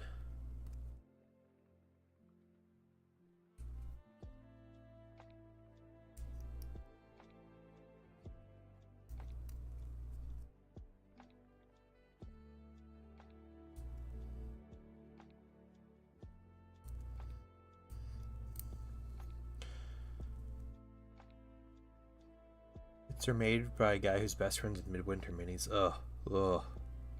You guys. What are you doing?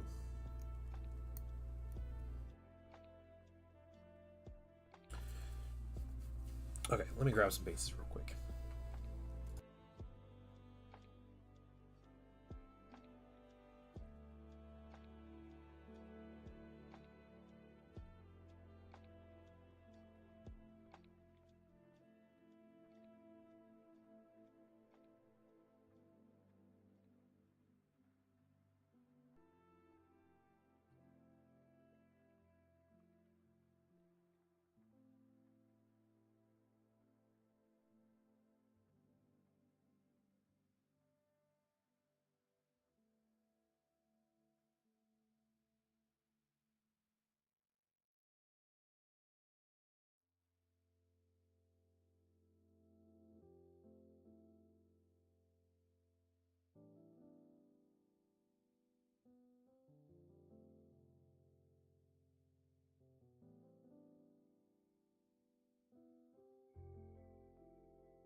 Okay, I had to grab a mini. I want to make sure I had the right size base. Cool. These are 25s. It's my little Game Boy dude.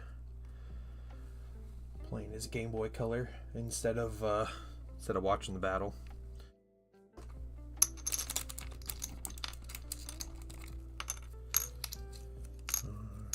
6, 7, 9, 10, 11, 12.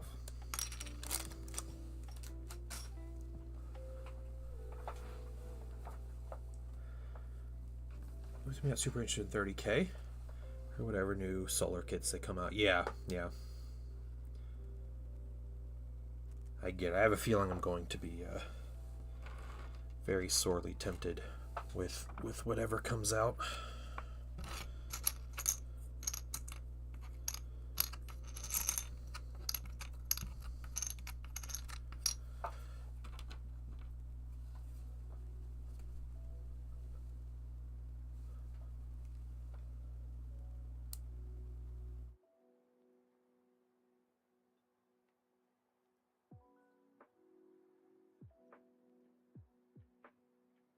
All these legs on the bases.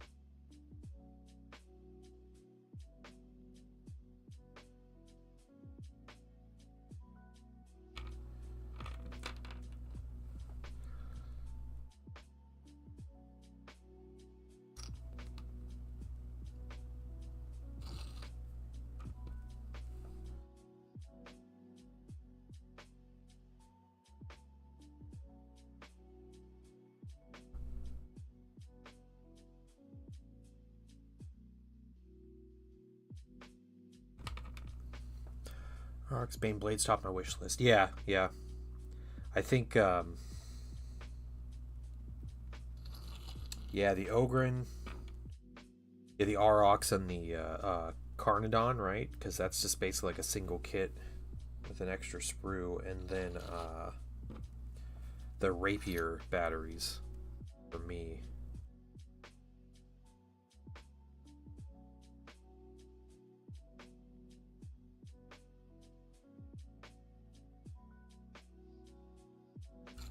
I think Solar Auxilia using Rapier batteries is a completely different beast than whatever else. Classic 30K. Yeah, the Sharonite Ogrins.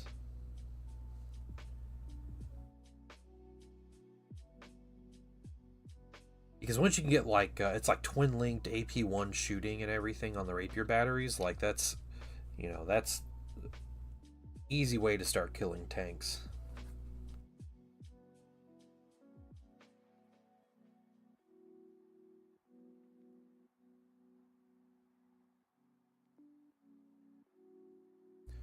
Gotta give this one a minute to dry.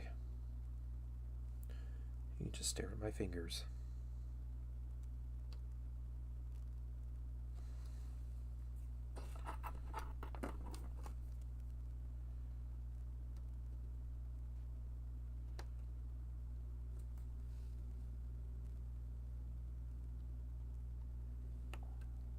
There we go. Okay.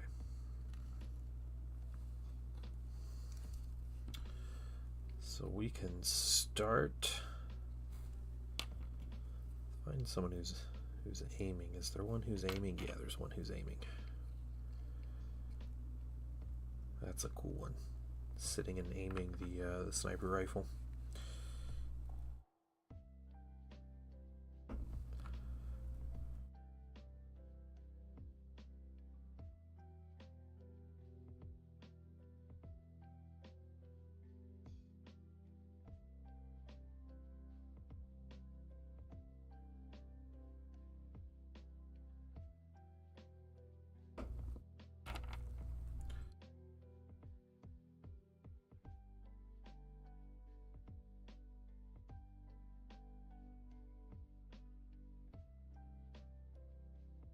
Lesson here, 3D prints are way faster to assemble than Forge World resin.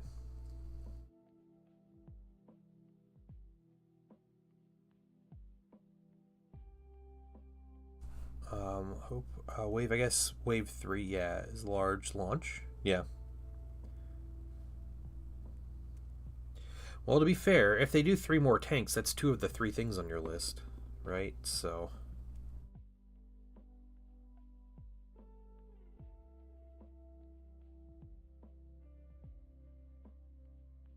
Putting out like a Solar Ox Baneblade would be pretty crazy, though.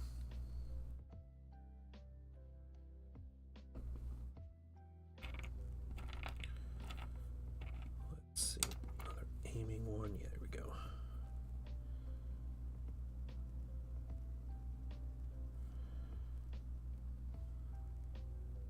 Oh no, me too. Me too.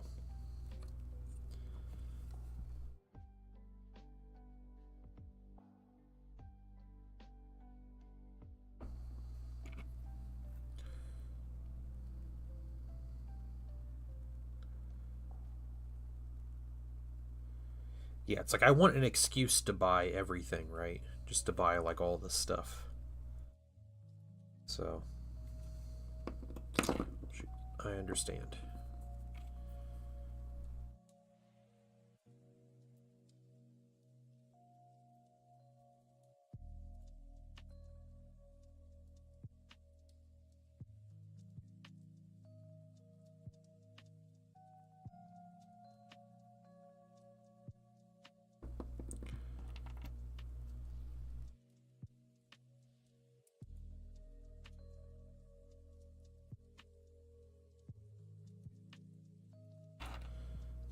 The rest of these.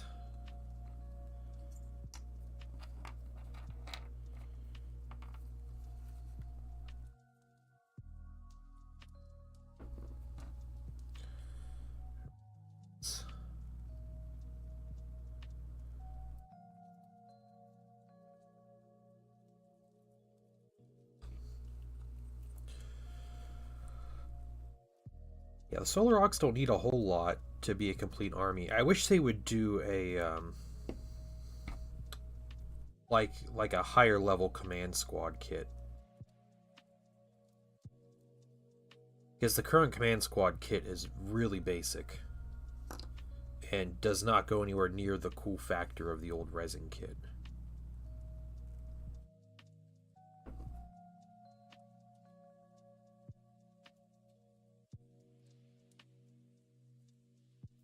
You know, if they're really wanting to put out something else for Solar Ox, but Solar Ox needs like 4 to 5 more kits and they're good. 15k of Solar Ox, yeah. That'd be great. Our battle will be legendary of Elios.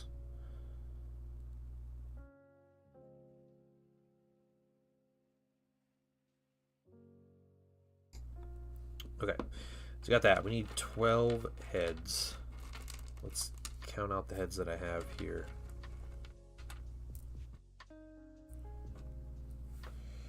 Let's do 1, 2, 3, 4,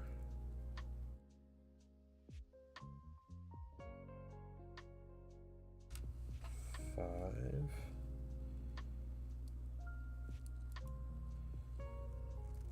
6, 7, 8, 9, and 10.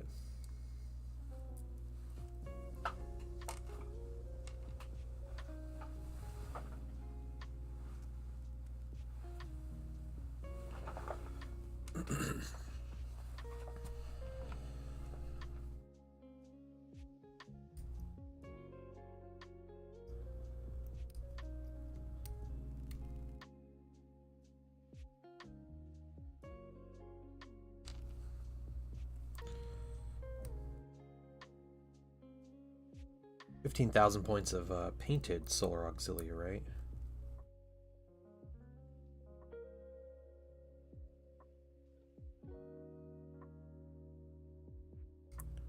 A sea of gray.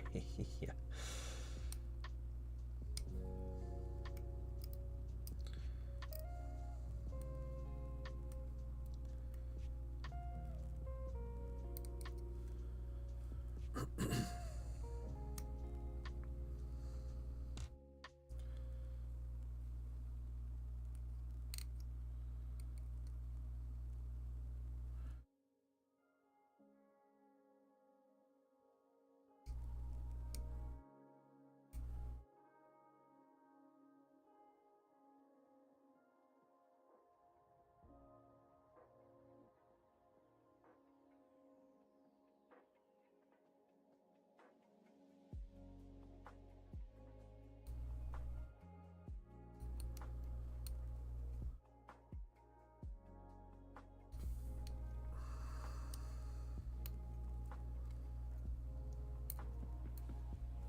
Primed at least. I love how it's like this is like your like 30k power fantasy. It can be whatever you want it to be, and you're like, and my minis are primed.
All right. That's only 10 heads. Where's the other two? Did I seriously only grab 10 of them? Dropped them or something. I don't know. I'll trim 2 more.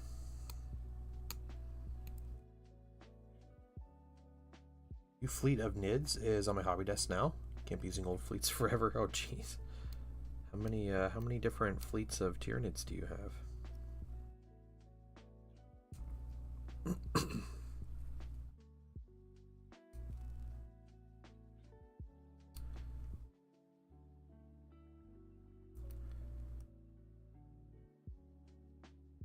I realized after I made my army list for the game tonight that I could have used my my Kinatai blades as honor guard, like chapter honor guard. And that would have been really cool.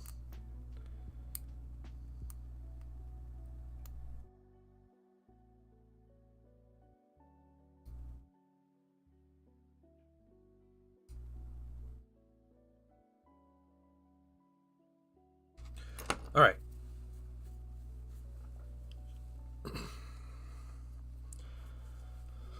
Let's put some heads on.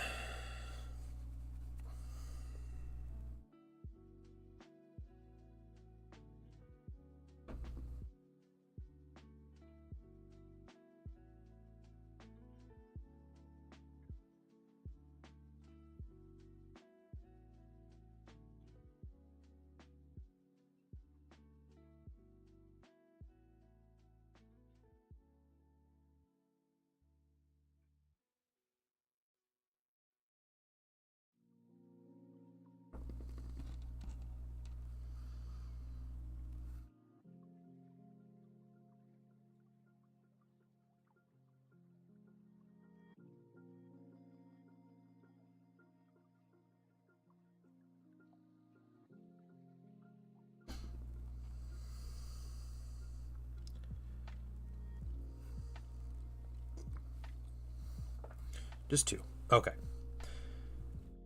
And fragile. Okay, okay. 10th, whole new fleet. Okay, gotcha, gotcha. Nice.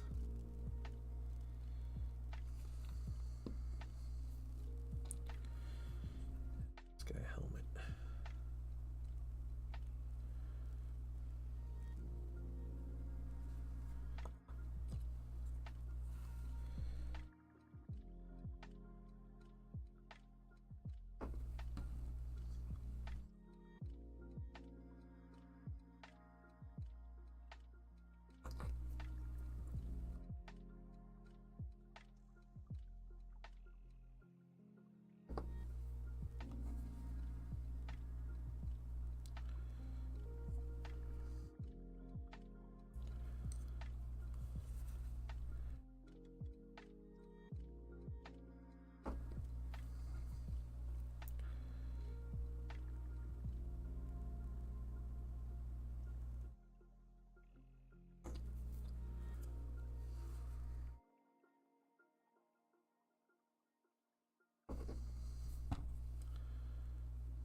adding some special weapons into the group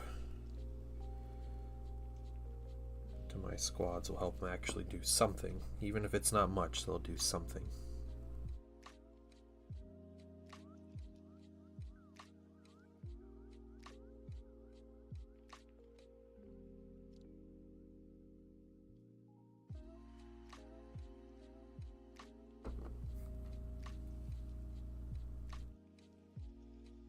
Snapping. Oh, nice. Alright. Enjoy your nap, Wandering Pict.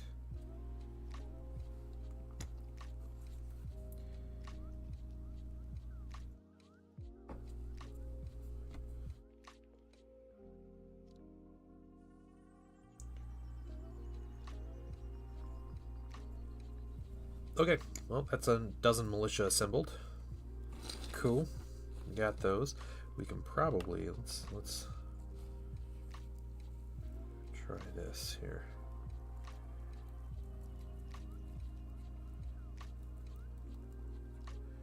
We're still gonna let it dry, but we're gonna get some of the excess off.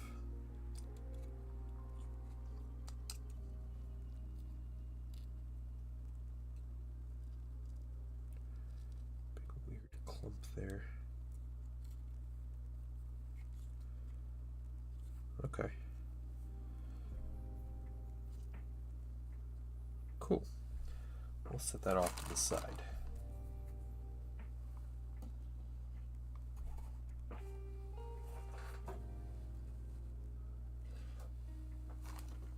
Get this guy out. Let's see.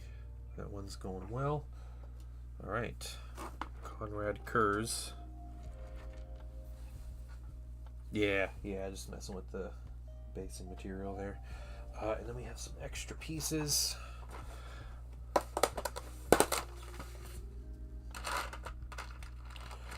Actually, I'm gonna get these heads out.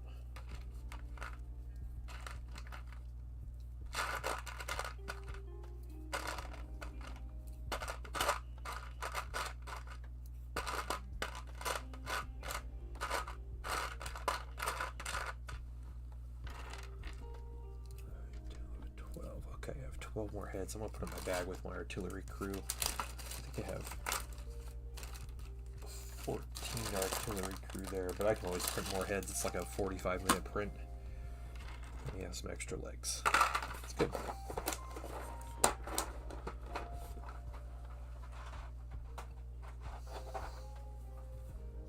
Alright, Sentinels. We get some 60 mil bases. Dig these out. Are these? Yeah.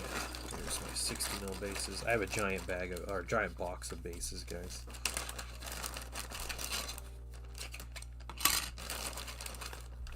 One, 3, 4.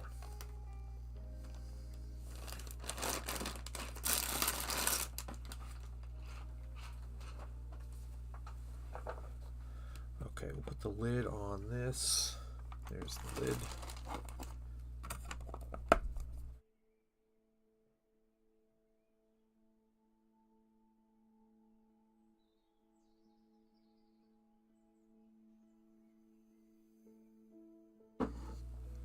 Okay, so the Sentinels, there's like the this main like hull, I guess. These are a little small, aren't they? Someone would be really cramped. That's maybe reasonable if it's pretty thinly armored.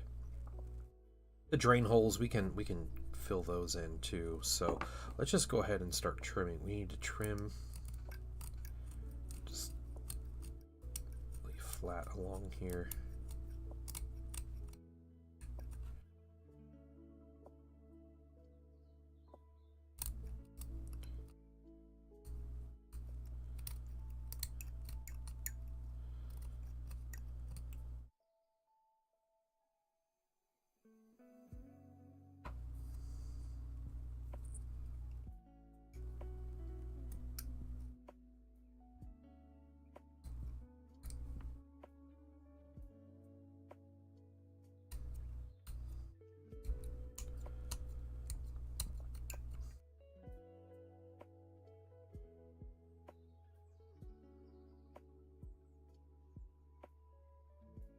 the bottoms of these print a little janky. It's okay though.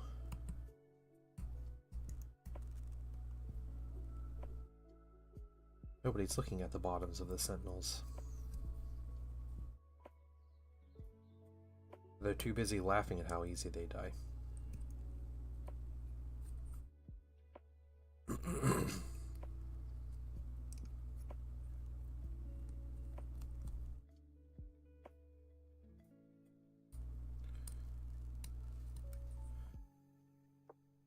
By Mig, Atom Acrylic Paints.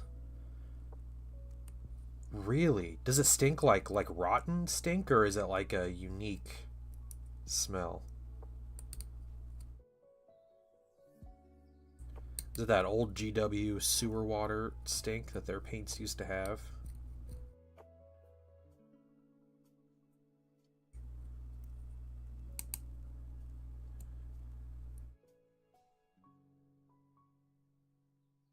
You know how to generate squares in Java. Okay, cool. Is that a big achievement or not? I don't know. It sounds like a big achievement for a beginner, but that is my inexperienced self, my ignorant self, taking a guess.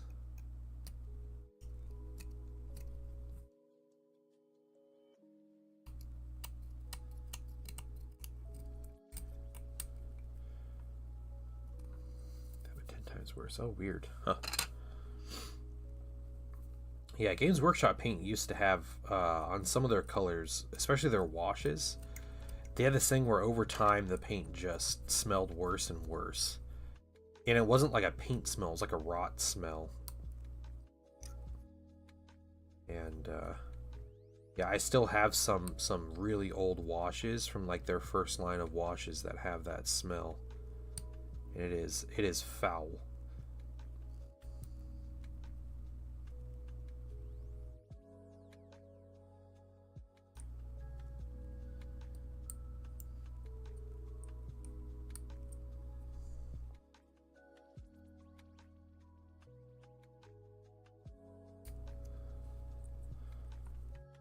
Yeah, we used to joke that it was they made it with sewer water. Yeah, all their paints were made with sewer water. Useful for all kinds of things. Okay, nice, Night Trap, nice. Congrats on making the square.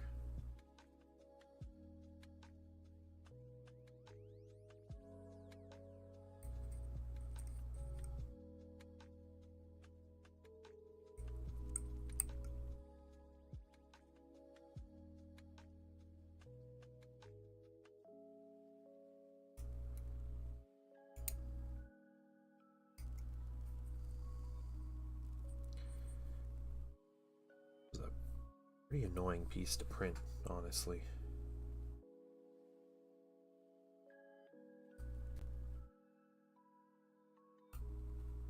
The fact that I got it to work out how I did is pretty good.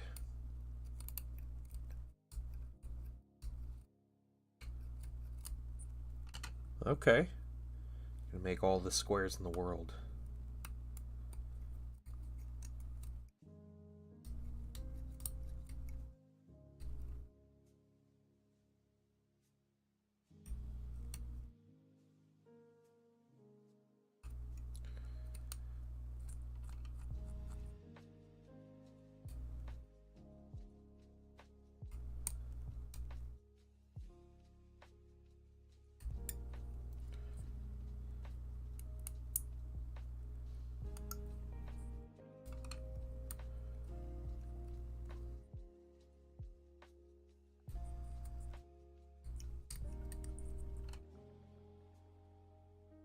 I am, so I'm wondering what's going on with GW.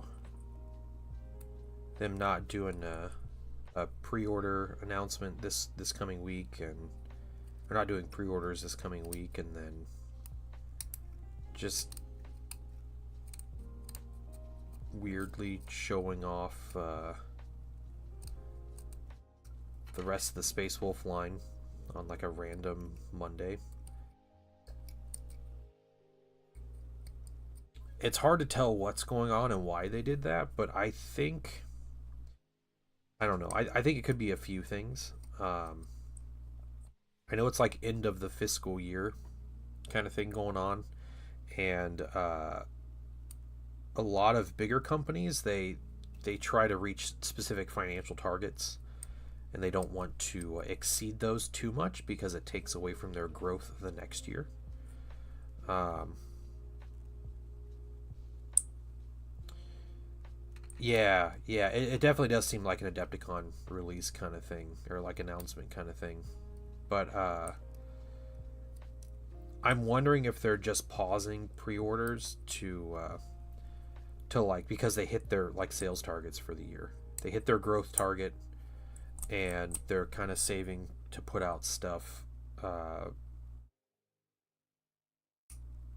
for for the next fiscal year, basically. Um, Pixels make rendering system. Oh, cool. Okay, okay.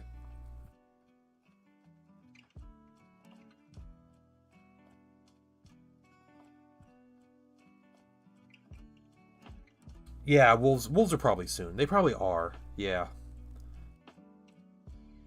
Going for dinner now. All right. Yeah, see you in the morning, your Raptor. Hey, I should be on around 9 p.m. That doesn't matter to you because you're not on until later than that anyway. But I'll see you in your morning. Have a good one, man. Yeah, I think there could be a few things. I think part of it could be like the corporate, we hit our sales target, so we need to like cut it out with the new releases, or we're going to exceed too much and it's going to make the next year more difficult. Is like the whole thing. But then it's really up to whether or not they have pre-orders this coming weekend.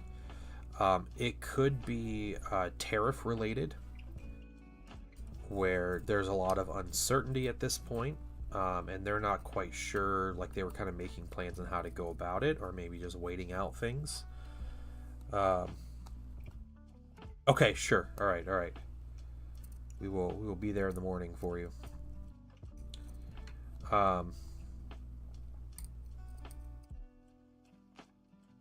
Squares for a dungeon crawler. Oh, cool. All right, all right. Making a game. Or have a good one, your Raptor. Um, so yeah, it could just be like their company's holding back until tariff insanity settles down. Yeah, if it does, yeah, they're just trying to wait to see what's going on because there is zero consistency and lots of erratic behavior. So, if I had to guess it was anything, I would guess it was tariff related. Because I noticed the last pre-order announcement they had, or there was one of them that they they even said it was delayed in the U.S. So there were pre-orders that were delayed. I think it was the pre-orders that went up last weekend, maybe, or something. I can't remember what it was, but there was stuff that wasn't up, and people were like, "What's going on with this?" And yeah, it's because they were all delayed in the U.S. So I imagine that has something to do with tariffs. Yeah, I'm gonna be on the Patreon chat around 9 o'clock tonight. So if you guys want to get on and hang out before that, that's fine. But I won't be on until my goal is 9 o'clock. I'm gonna try to be on as soon as I can. But I am playing a game of 5th edition 40k with Avelios tonight. So yeah, yeah. So yeah, that's my current guess. Yeah, it could be there's just big releases and they don't want to do back to back giant releases, but there's plenty of other things that they could have like filled um, the gap with, like freaking Middle Earth.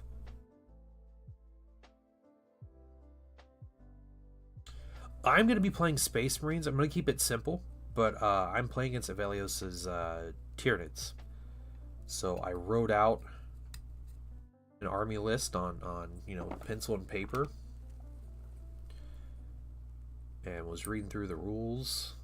So we're gonna try to make it happen.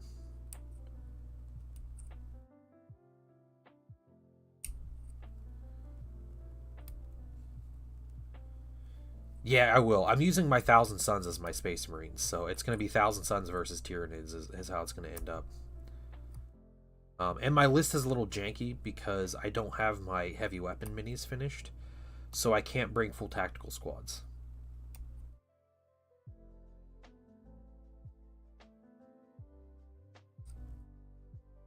I thought tactical squads could take 2 special weapons or a heavy weapon and special weapon, but that's in 4th edition. That was a 4th edition trait they could get to do that.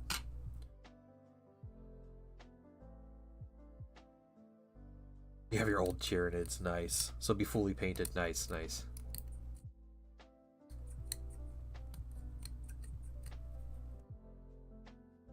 Yeah, I would love to play 5th edition Guard also. 5th edition Guard were so great. Just with the platoon system and the special characters and stuff, so, you know, maybe having a Talarn-themed Guard army might work out for me.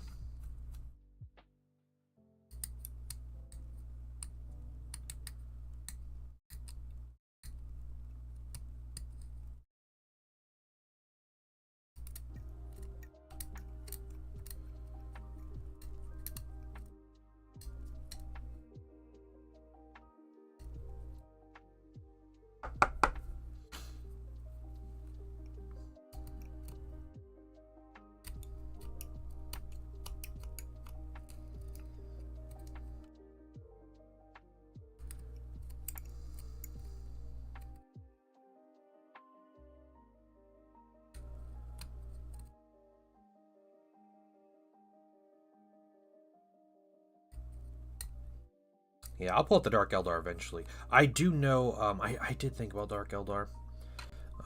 One, they're a lot more complicated to play than like Space Marines, and I didn't want like a complicated army to like try the rules again. And another reason, I know Dark Eldar hard counter Tyranids so bad. Because all of the Dark Eldar basic weapons are poison, and poison only doesn't affect vehicles, and Tyranids have 0 vehicles. So no matter what like big crazy monster the Tyranids bring, at worst I'm wounding those monsters on a 4+. At worst. And at best I have Dark Lances which murder Tyranid monsters anyway. So yeah. Back in the day when I was playing 5th and I was going to tournaments, I loved seeing Tyranid players. But no, not a match I want to play yet. 5th edition.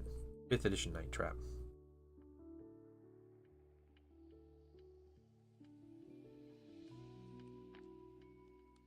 Starting sub-factions and Grey Knights.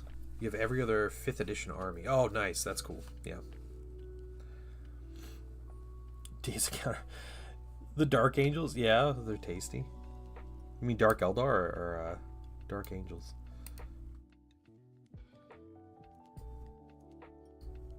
Hornids. Yeah. Yeah.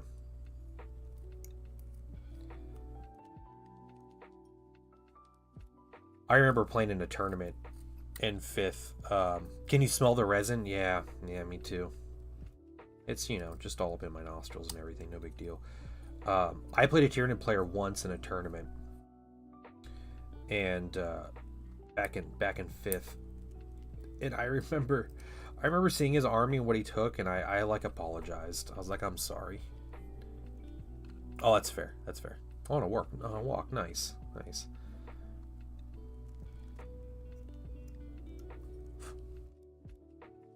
Playing Space Marine 2. Nice. I haven't played. I saw they showed off Horde mode or something. They gave some initial looks at it, so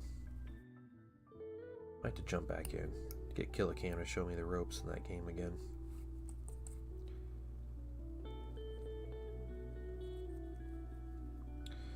Yeah, I remember playing that game too, and it was just like, oh, you got a big monster? Here's, 15 Dark Lances. Because that's what my army does. Oh, you have another big monster? Here's, 100 Splinter Rifles. And I would take Duke Sliskus, and his squad would wound on 3s. So wounding Carnifex is on 3s, which is just insane.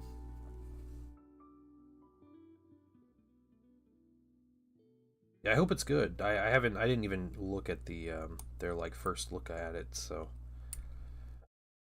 I used to love playing Exterminatus in the first Space Marine.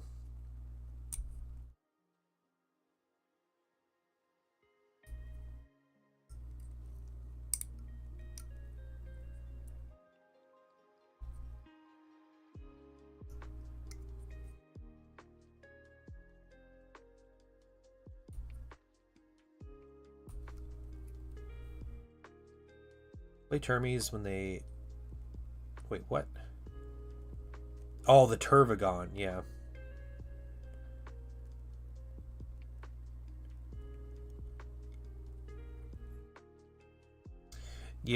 yeah. I remember the big Monster Mash list. Yeah, with just a whole bunch of Carnifexes. The DAC effects is with the double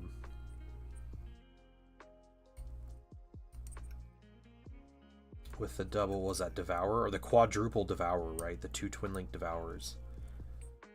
Couldn't you combat Dark Eldar with Horde Tyranids? You could. Horde Tyranids were never like great though. Um, in my humble opinion, and yeah, the DAC effects. That's what it was, dude. Yeah, yep. You've never heard that term before? Look at these youngins. Yeah. Um, yeah, it was a card effects, and it had four arms, so you could get what you wanted on the four arms, and you'd give it four Devours. And it counted as two Twin Link Devours, and they were like strength six, and it was just throwing out like a dozen like Twin Link strength six shots every turn. And then when you got into melee, it was still a monster, and it was still pretty good. Forge World arms required. I thought they had. I thought they came with Devours, the plastic set. I had a buddy that made a bunch. I'm pretty sure he was able to make them because he played Tyranids and it was actually he was playing to win. Um, yeah, so if you played nothing but Horde Tyranids, you still had like big. You still had to have some big monsters for like what do you call it? Synapse and everything. You had to have synapse creatures, and also hordes don't really blow up tanks at all in old 40k, so you needed something that could deal with vehicles. And you know, Gene Stealers had like a kind of cheeky way of doing it, but it was never reliable.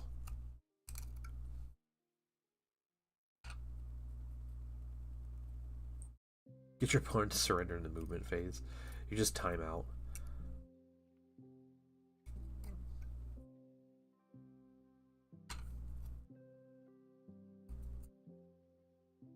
Yeah, it came with two. Yeah, I think you're right. Yeah, I think it just came with two.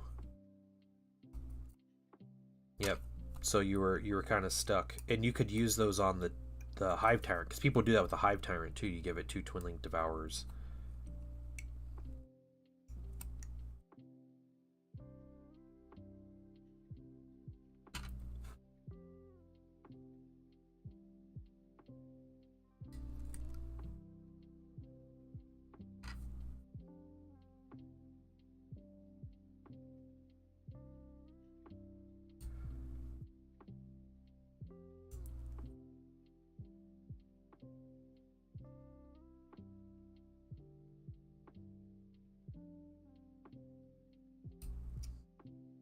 Yeah, we'll see though. Avelios outnumbers me like 3 to 1, or at least. I do not have a lot of numbers. Is that being good? Oh, okay. All right, all right. Hey, dude. You know what? Avelios, we have the means to try it. All right. I just remember the you know, well, my experience playing against a Tyranid player, but I also don't think he was like super good at the game, but also just, you know, reading lots of discussion about it back in the day, and how, you know, the whole meta for 5th edition for the most part was like mechanized infantry. It's like you always gave your troops transports if you could, and there was like the whole thing with that. And when you just have horde armies, like everybody has the guns to deal with a horde army. It's the big stuff that you have to like pay extra points for. You know, like the anti-tank weapons. And so Um, yeah, but dude, we can hash this out on the battlefield.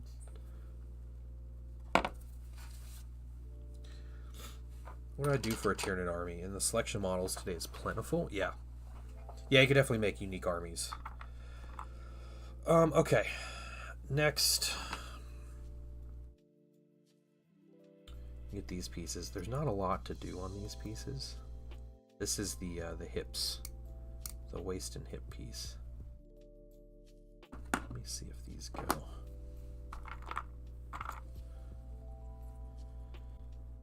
Yeah, because it just fits very basic way in there.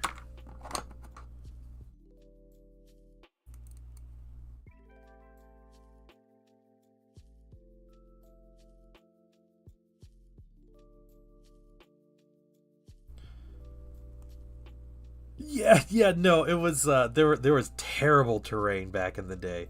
I shared a picture on Discord a while back, Evelios, of it was a picture of my army at a tournament, and it was like, you know, set your armies out, people go to lunch, and you vote for the best painted army. And I'd set my army out, and I took a picture of it, and on, I assume it was not my cell phone at the time.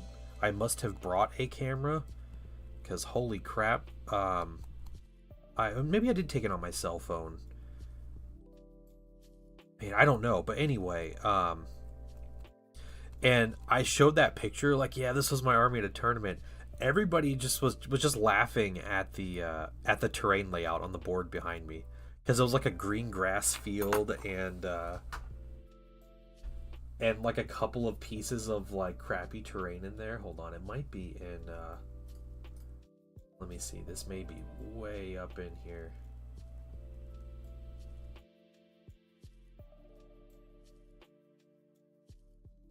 Yeah. Hold on. Let me. Oh, I'm gonna tag you in this.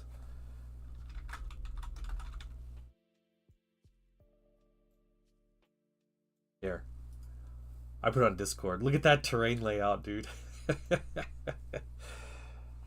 Yeah, the grass with the big Tyranid bits. Yeah.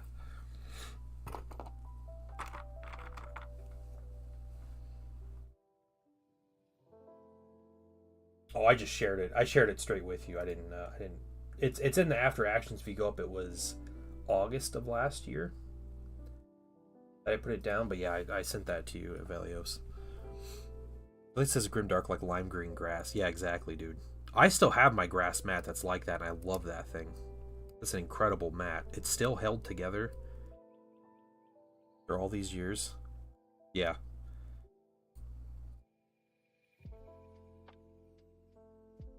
So, yeah, we're gonna have fun figuring out what's it like to play old 40k with new minis and yeah, if you want, but then also like better terrain, like just more plentiful terrain.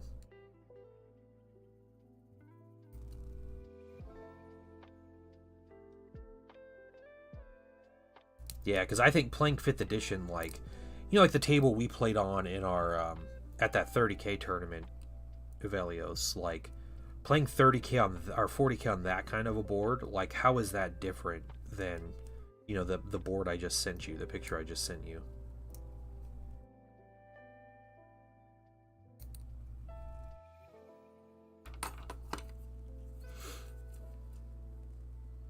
Fifth did not have a psychic phase, no.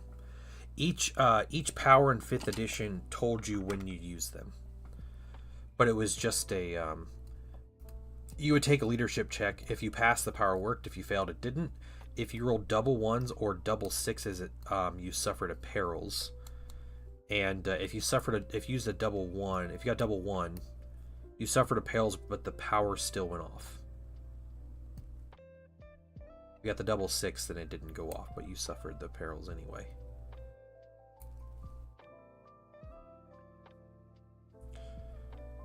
How to build GW terrain book, yeah. I have the old how to paint Citadel miniatures. I don't have the how to build terrain book.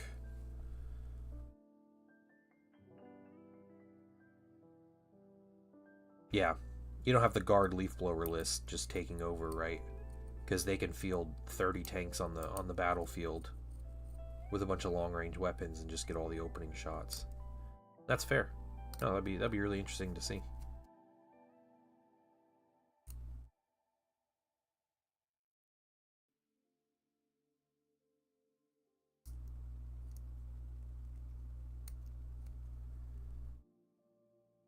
We're gonna glue these multi-meltas on first, and then we'll start messing with the legs.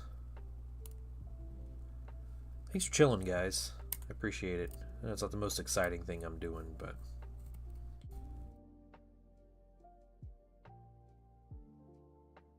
we will get to Konrad Curze, and I do want to paint the giveaway mini tomorrow, so extent I like simple rules of modern 40k. Do for some of the old rules. Yeah, 5th edition rules are very simple. You know, that was one of the big reasons why people like it so much, is because the rules were so simple. But it just used the old style, right? So you had like vehicle facings and vehicle armor and templates and stuff like that. But yeah, I read through the book a couple evenings ago, that Monday evening, and I feel like I have a pretty decent grasp. Yeah, one of the things about 5th edition, guys, so there's no pre-measuring. All right? No pre-measuring allowed. So when you want to shoot at a target, you pick the target and then you measure the range. And if models are out of range, too bad. They don't get to shoot. They misjudged. Same with assaults. So when you charge in 5th edition, every charge is 6 inches. That's it. Your assault is 6 inches. There are some exceptions, but assaults are 6 inches. Which is great. You know, it's like super consistent. There's no random rolling to it. However, you don't get to pre-measure if you're in assault range. So it's a really short range, and you have to guess. And if you're not in range, too bad, you don't get to assault. Like, that's it. You just missed your chance. Yeah.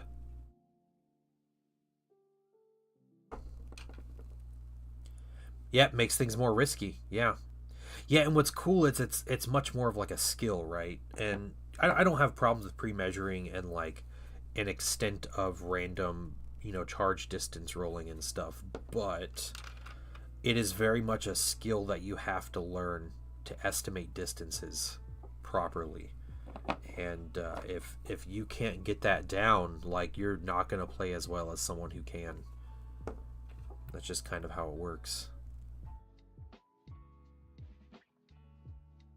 Okay, we got multi-meltas on here, as I just completely did a whole bunch of super glue on the front of that vehicle. That's okay. All right.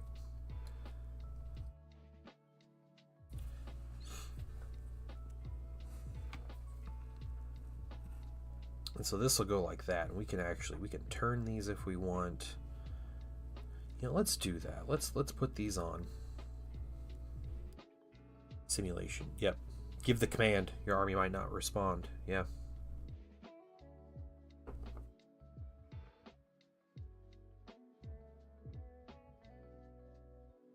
Oh yeah, GW and their English self putting things in Imperial, right?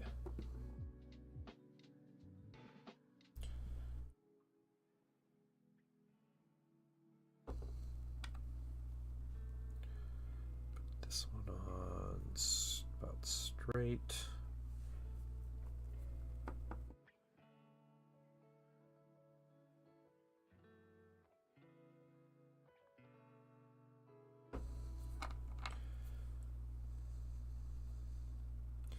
I think the biggest issue that comes from not pre-measuring is the potential for like arguments with your opponent about it. Like, yes, it is in, you know, like I hitched my whole plan on this where, you know, when there's random dice rolling, it ends up being like, hey, look, I'm 7 inches away. Let's roll the dice. And like you agree we're 7 inches away, yes, or it might be 8. Okay, yeah, that's fine. And then you roll the dice, and if you're in, you're in. If you're out, too bad. Like that's about it. So, whereas like everything hinges on you like being exactly 6 inches, and yeah, I can see where that becomes an issue, but with anything Warhammer related or a lot of tabletop games, like if you're not playing with the right people, you're gonna end up with that stuff anyway.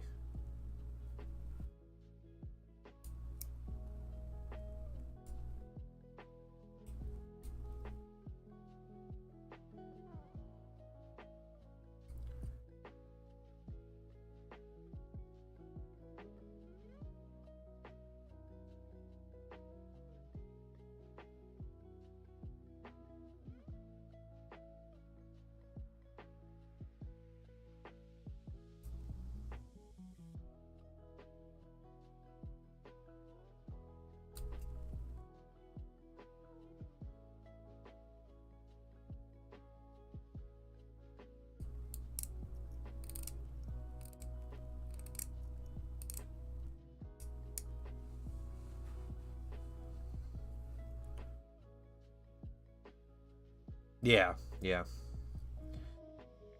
yeah. With the right people, it's just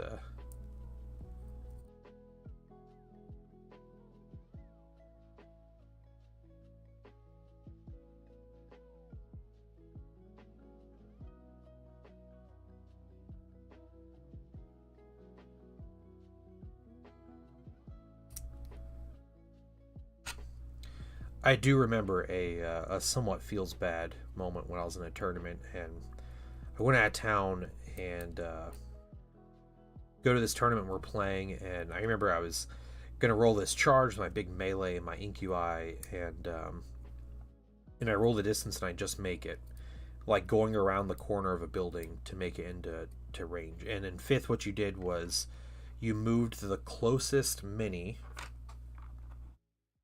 to the closest enemy, the shortest distance possible, or the shortest like length possible, basically.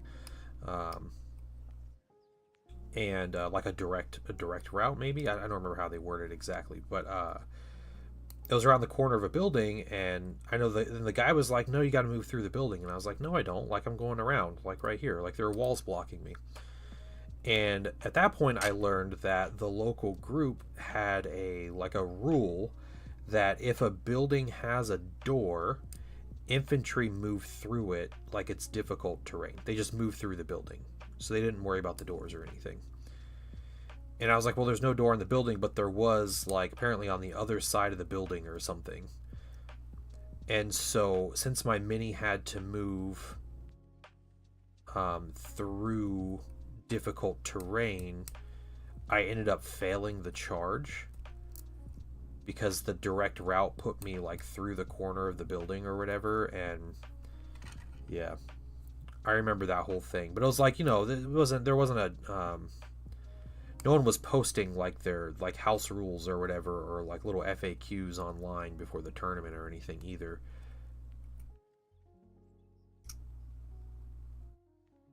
It was my salty moment.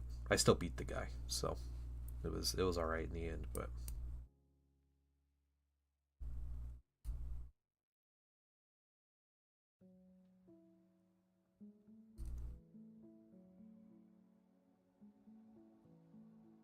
other leg.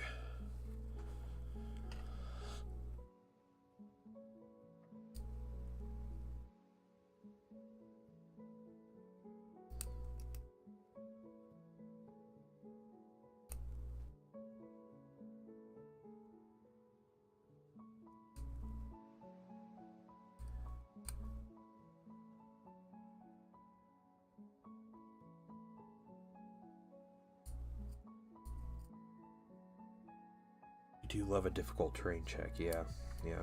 Because what, it's roll 2d6 and choose the highest or something?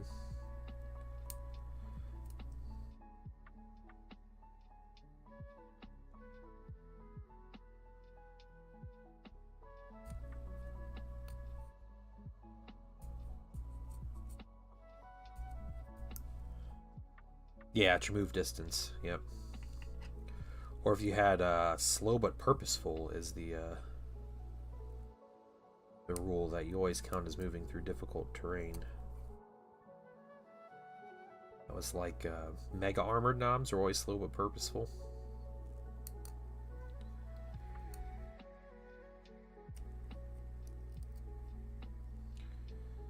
Or like an orc war boss was like one of the most terrifying things in the game, but he was so slow. If there was a chance he wouldn't make it to combat.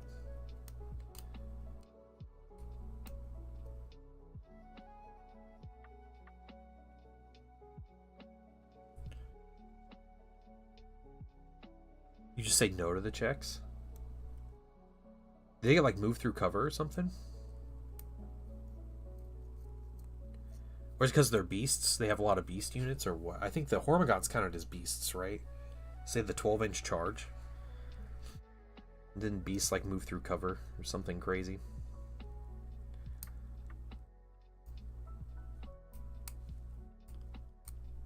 If you get that rule, yeah, nice. Yeah, because you could give it to, you could give that rule to warriors, right? You could basically make warriors like giant Hormagaunts. By like customizing them in a way.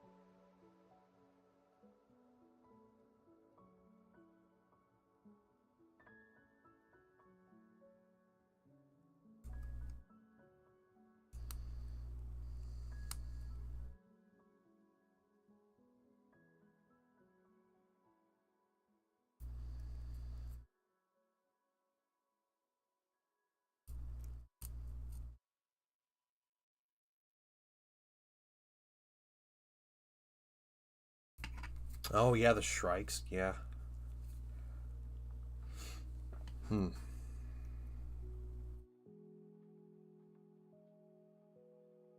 Yeah, I love that. I loved all the like bio enhancements.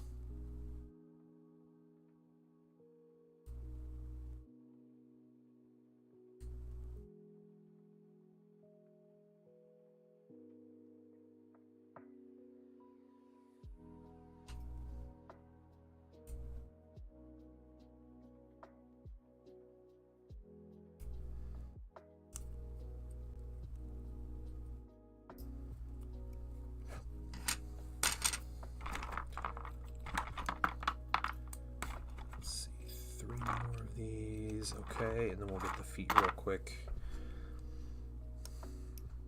Start gluing some stuff. And maybe we can get these assembled. That'd be cool. I've had these printed for a little while.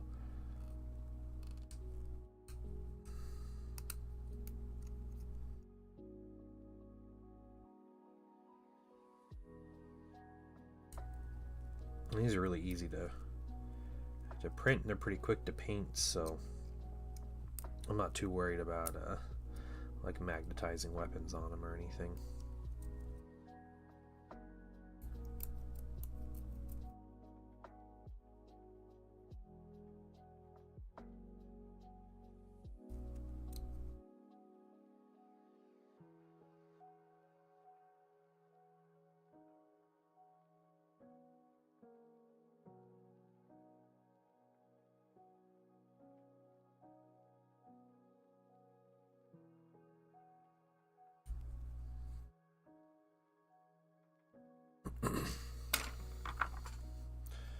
The toxin sacks, yeah.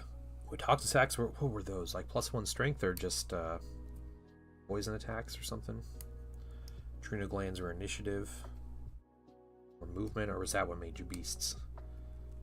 Oh man, it has been, it's been long. I need to pull out my Tyranid Codex and look through it.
last leg.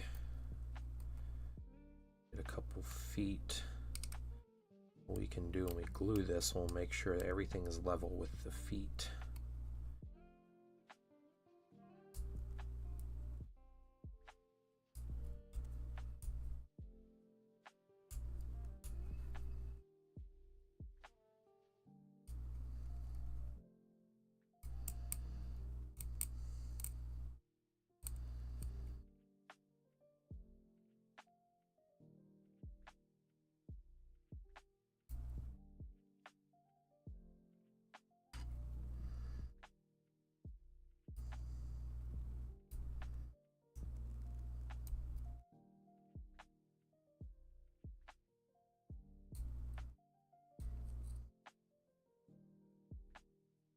Velius, do you think that there is an advantage for a lot of, or for any of the armies, like competitive wise, using a 4th edition codex over a 5th edition codex in 5th edition?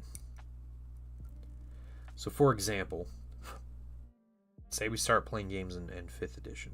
Let's just say we're going to use 5th edition as our for this example, I guess.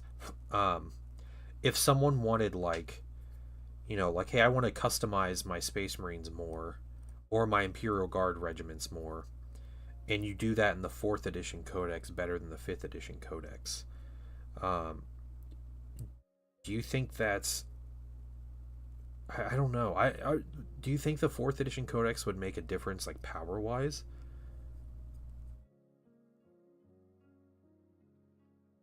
I think for a lot of that stuff, the 5th edition codex would just outright be better, except for maybe, like, well, Chaos would be an interesting one because they have their 3.5 codex,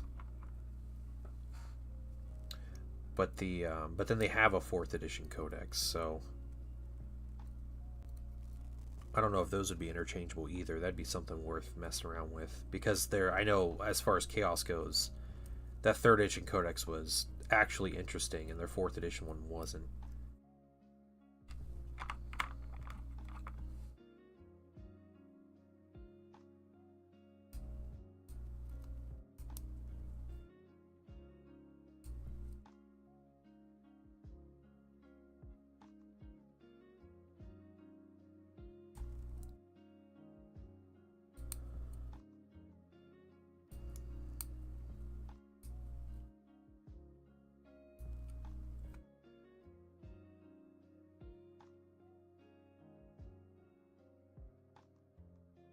Yeah, like if someone wanted to do like a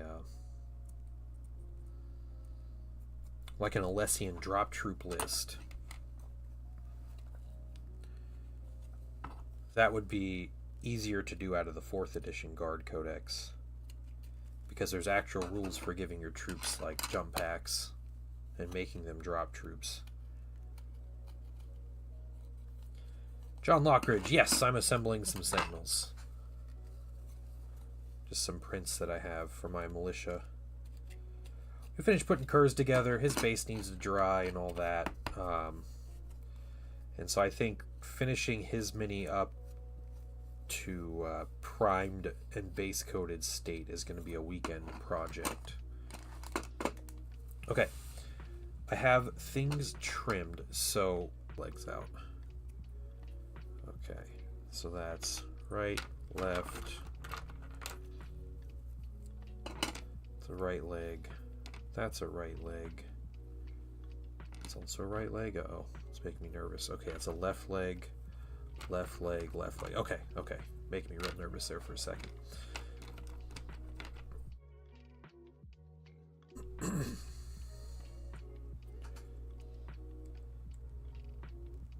So we can make this guy like turning, right? Because this is one of mine that's...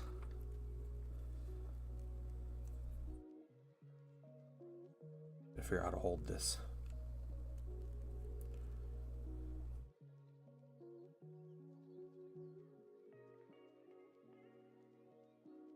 Do you move into the turn when you're stepping? Is that what you do? Does that like go further back?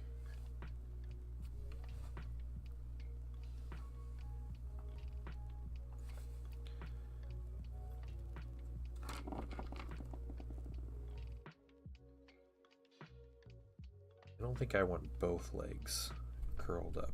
No, that doesn't make any sense. This one is extended here.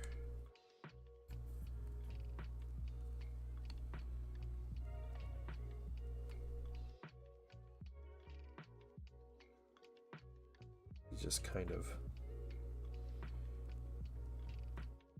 running and turning. Let's set you there. Let's see how you go with that. Hobbing Saturday, got a full squad of Hearthkin Warriors. Nice, nice, nice. Cool. Hopefully, hopefully Votan are getting some cool stuff coming to them.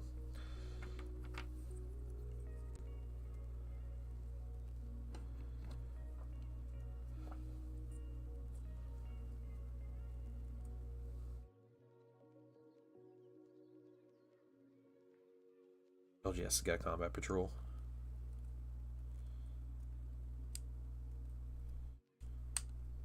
Ah, stay in place.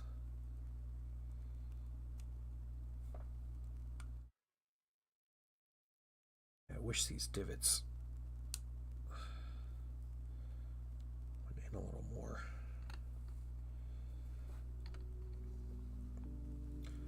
With him turning, he's got to lean down more. Spread those legs a little more like that.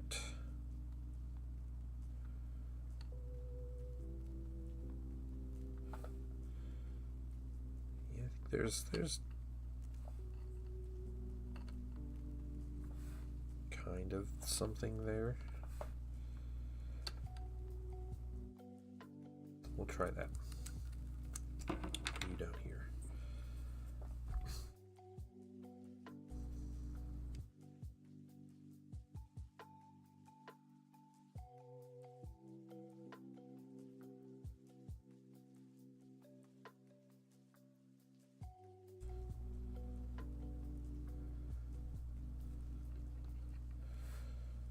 That one just walking forward like normal, that's fine. What all's in their combat patrol?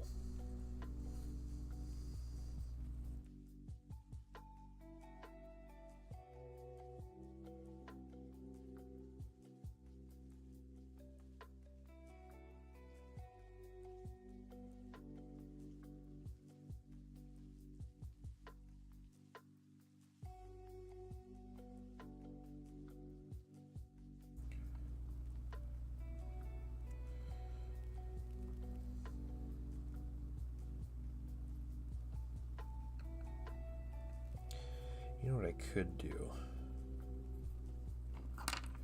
Give you that leg, give you this leg. Let's make him more just standing up a little bit. A little more laissez-faire on this guy.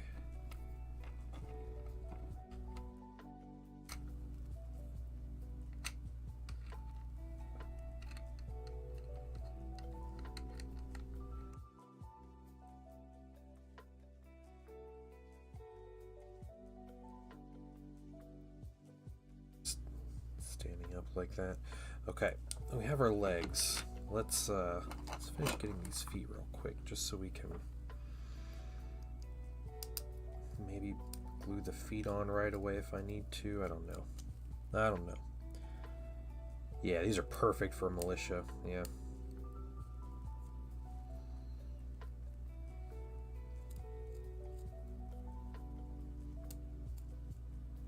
I do agree. Can't remember where I found this file, or who was the one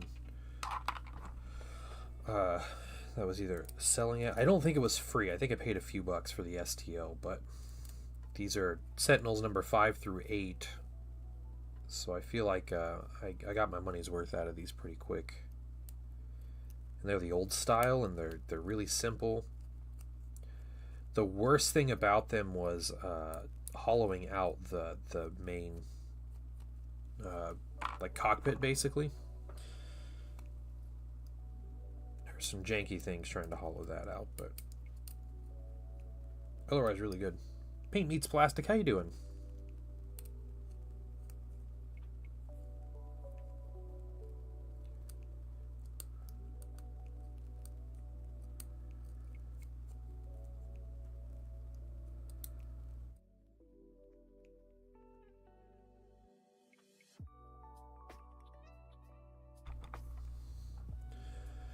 I'm doing really well.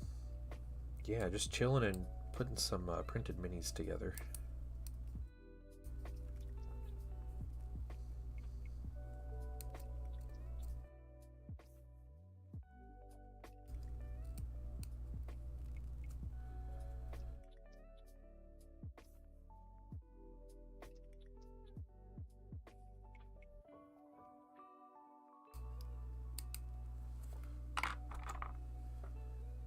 Just trimming a few pieces, a few more pieces, and then we're gonna start gluing it all together. Sorry, you're talking to me. Oh yeah, it's fine. Your phone died in the last stretch. That's pretty funny. I was asking you, Avelios, if how are your thoughts about using older codexes into 5th edition, even if there is an available 5th edition codex? So, for example, if someone wanted to play Imperial Guard but wanted to play like Elysian drop troops, you can't do that in 5th edition. In the 4th edition codex, you can. Because with the custom like traits and everything, the way the armies worked, and you pick your doctrines or whatever, your regimental doctrines and everything. And I was wondering, like, are there 4th edition codexes that are more powerful than 5th edition codexes? Because, like, I don't know. I feel like like, I think we briefly talked about the Chaos Space Marine Codex and using the old Chaos Codex because it was actually interesting. But then, like, how does that work into 5th edition? Like, is that any good, or is it too good? Is that, like, how would we work that out? Because the 4th edition Chaos Codex is awful.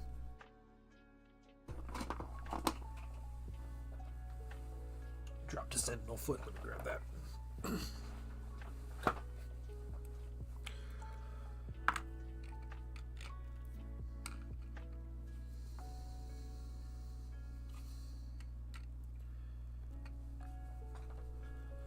Okay, so here's the deal with this. Blue here.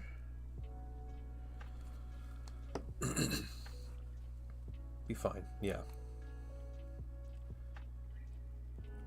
Right, yeah, you can't use like the 4th edition rules with 5th edition codex.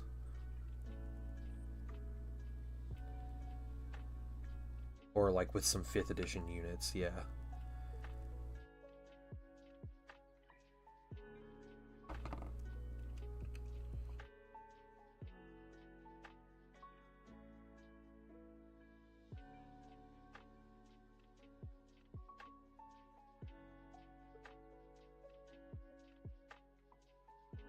Let's see, we don't want this dude leaning over.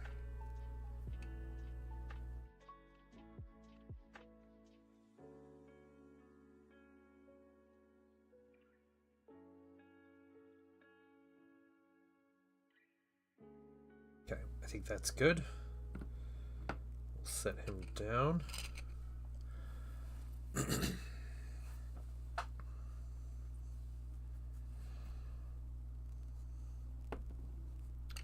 This was one that was back this other way.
Can't see if it's working. Okay, yeah, that'll be good.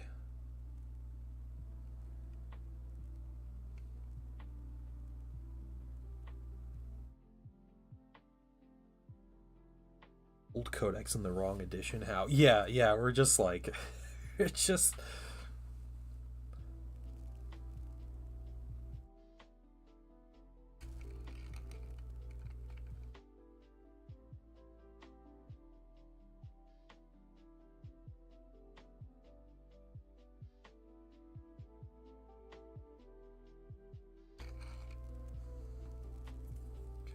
next one. Let's see, that and that.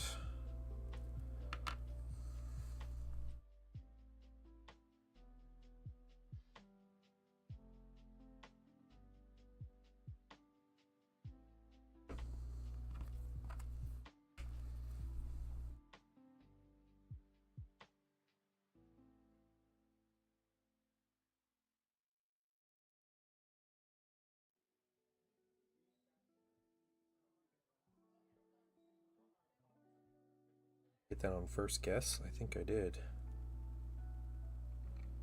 Nice. Thalax chipped. Nice. Liquid varnish. Very nice.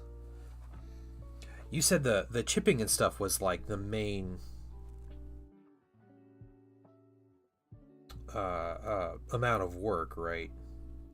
Like the details are kind of like all the extra stuff.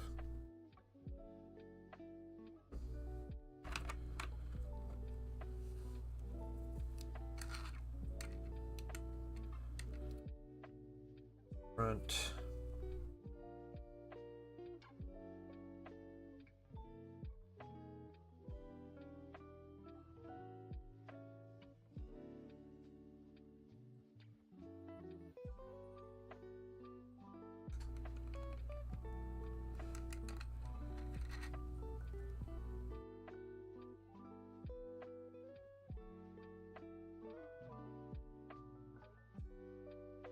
Okay, I think we can go ahead and start putting these on bases.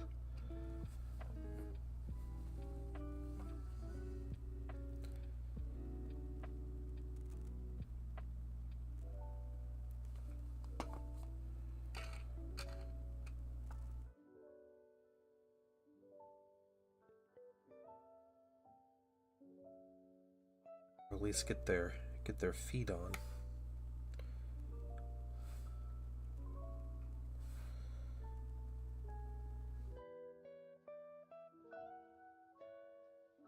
See them at a much smaller scale. Yeah, yeah.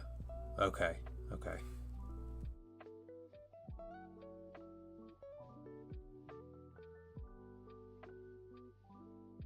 Taking a step. Yeah, we'll glue him.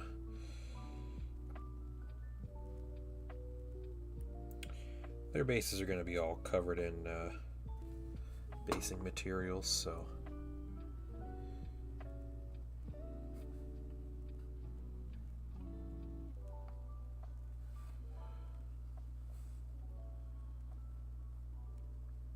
We don't have to worry about excess super glue or anything. There's one sentinel.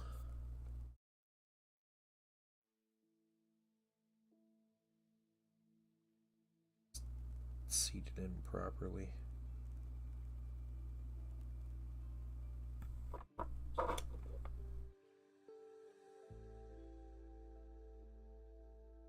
Okay, next one.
pose. That's quite dynamic.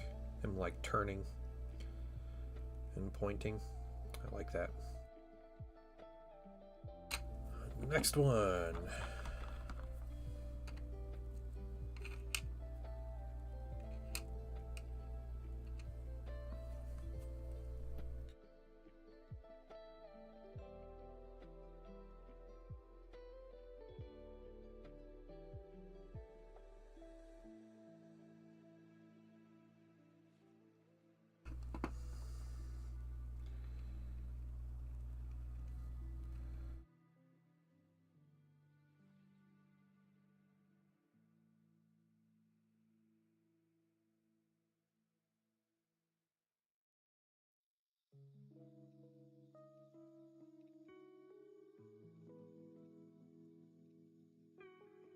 Do the back toe on this one because it's overhanging. Don't do the front toe on the other foot.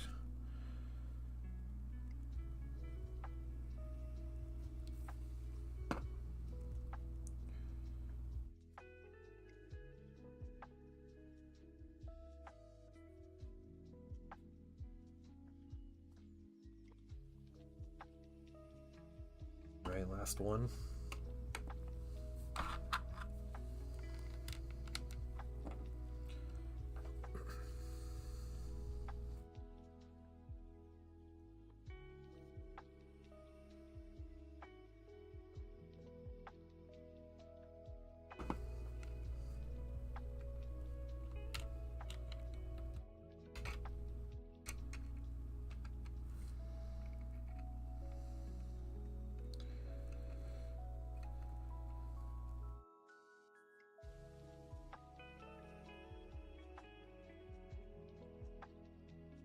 What a weird day at work, yeah.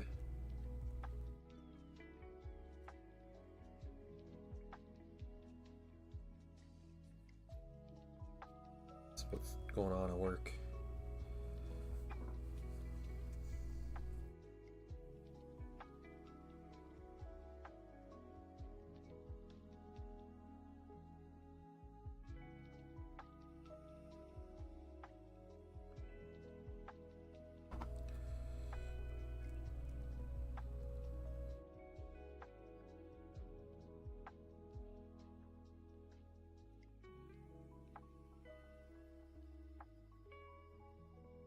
This feels weird. Okay. Hey, swag like Richie.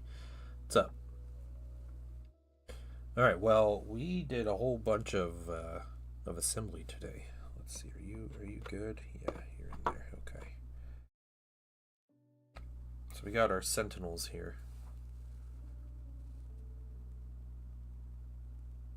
Just easy, simple sentinel 3D prints.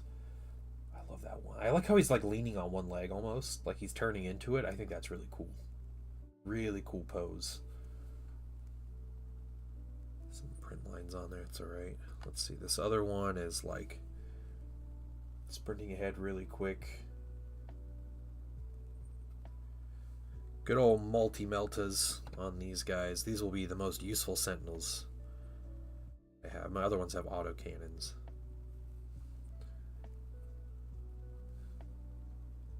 But yeah, that'll be a fun project.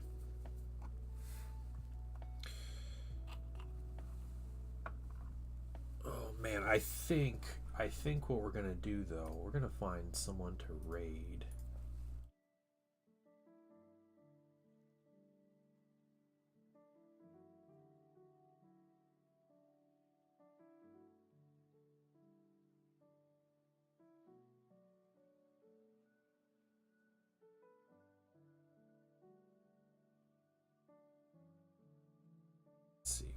We can find someone and say hi. We can raid oh, Chris Rose is on. We gotta raid Chris Rose, guys. We gotta go say hi to Chris Rose. He's painting a demon prince too, which is really cool. So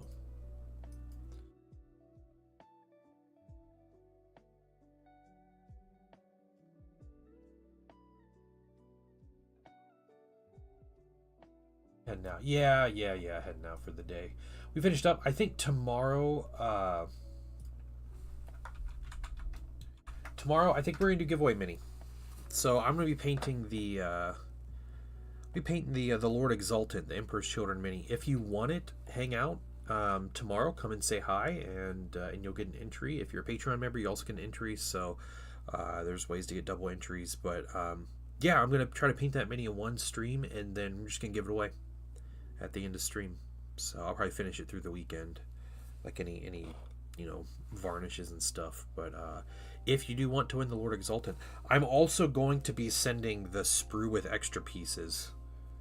So there's like this cool power spear, there's like a sonic pistol, plasma pistol, there's a power fist on here, extra head, extra shoulder pads. So if if you have an Emperor's Children army, you can enjoy the extra bits as well. Or if you want to start one and you want some extra pieces, I'll send that along with the mini itself.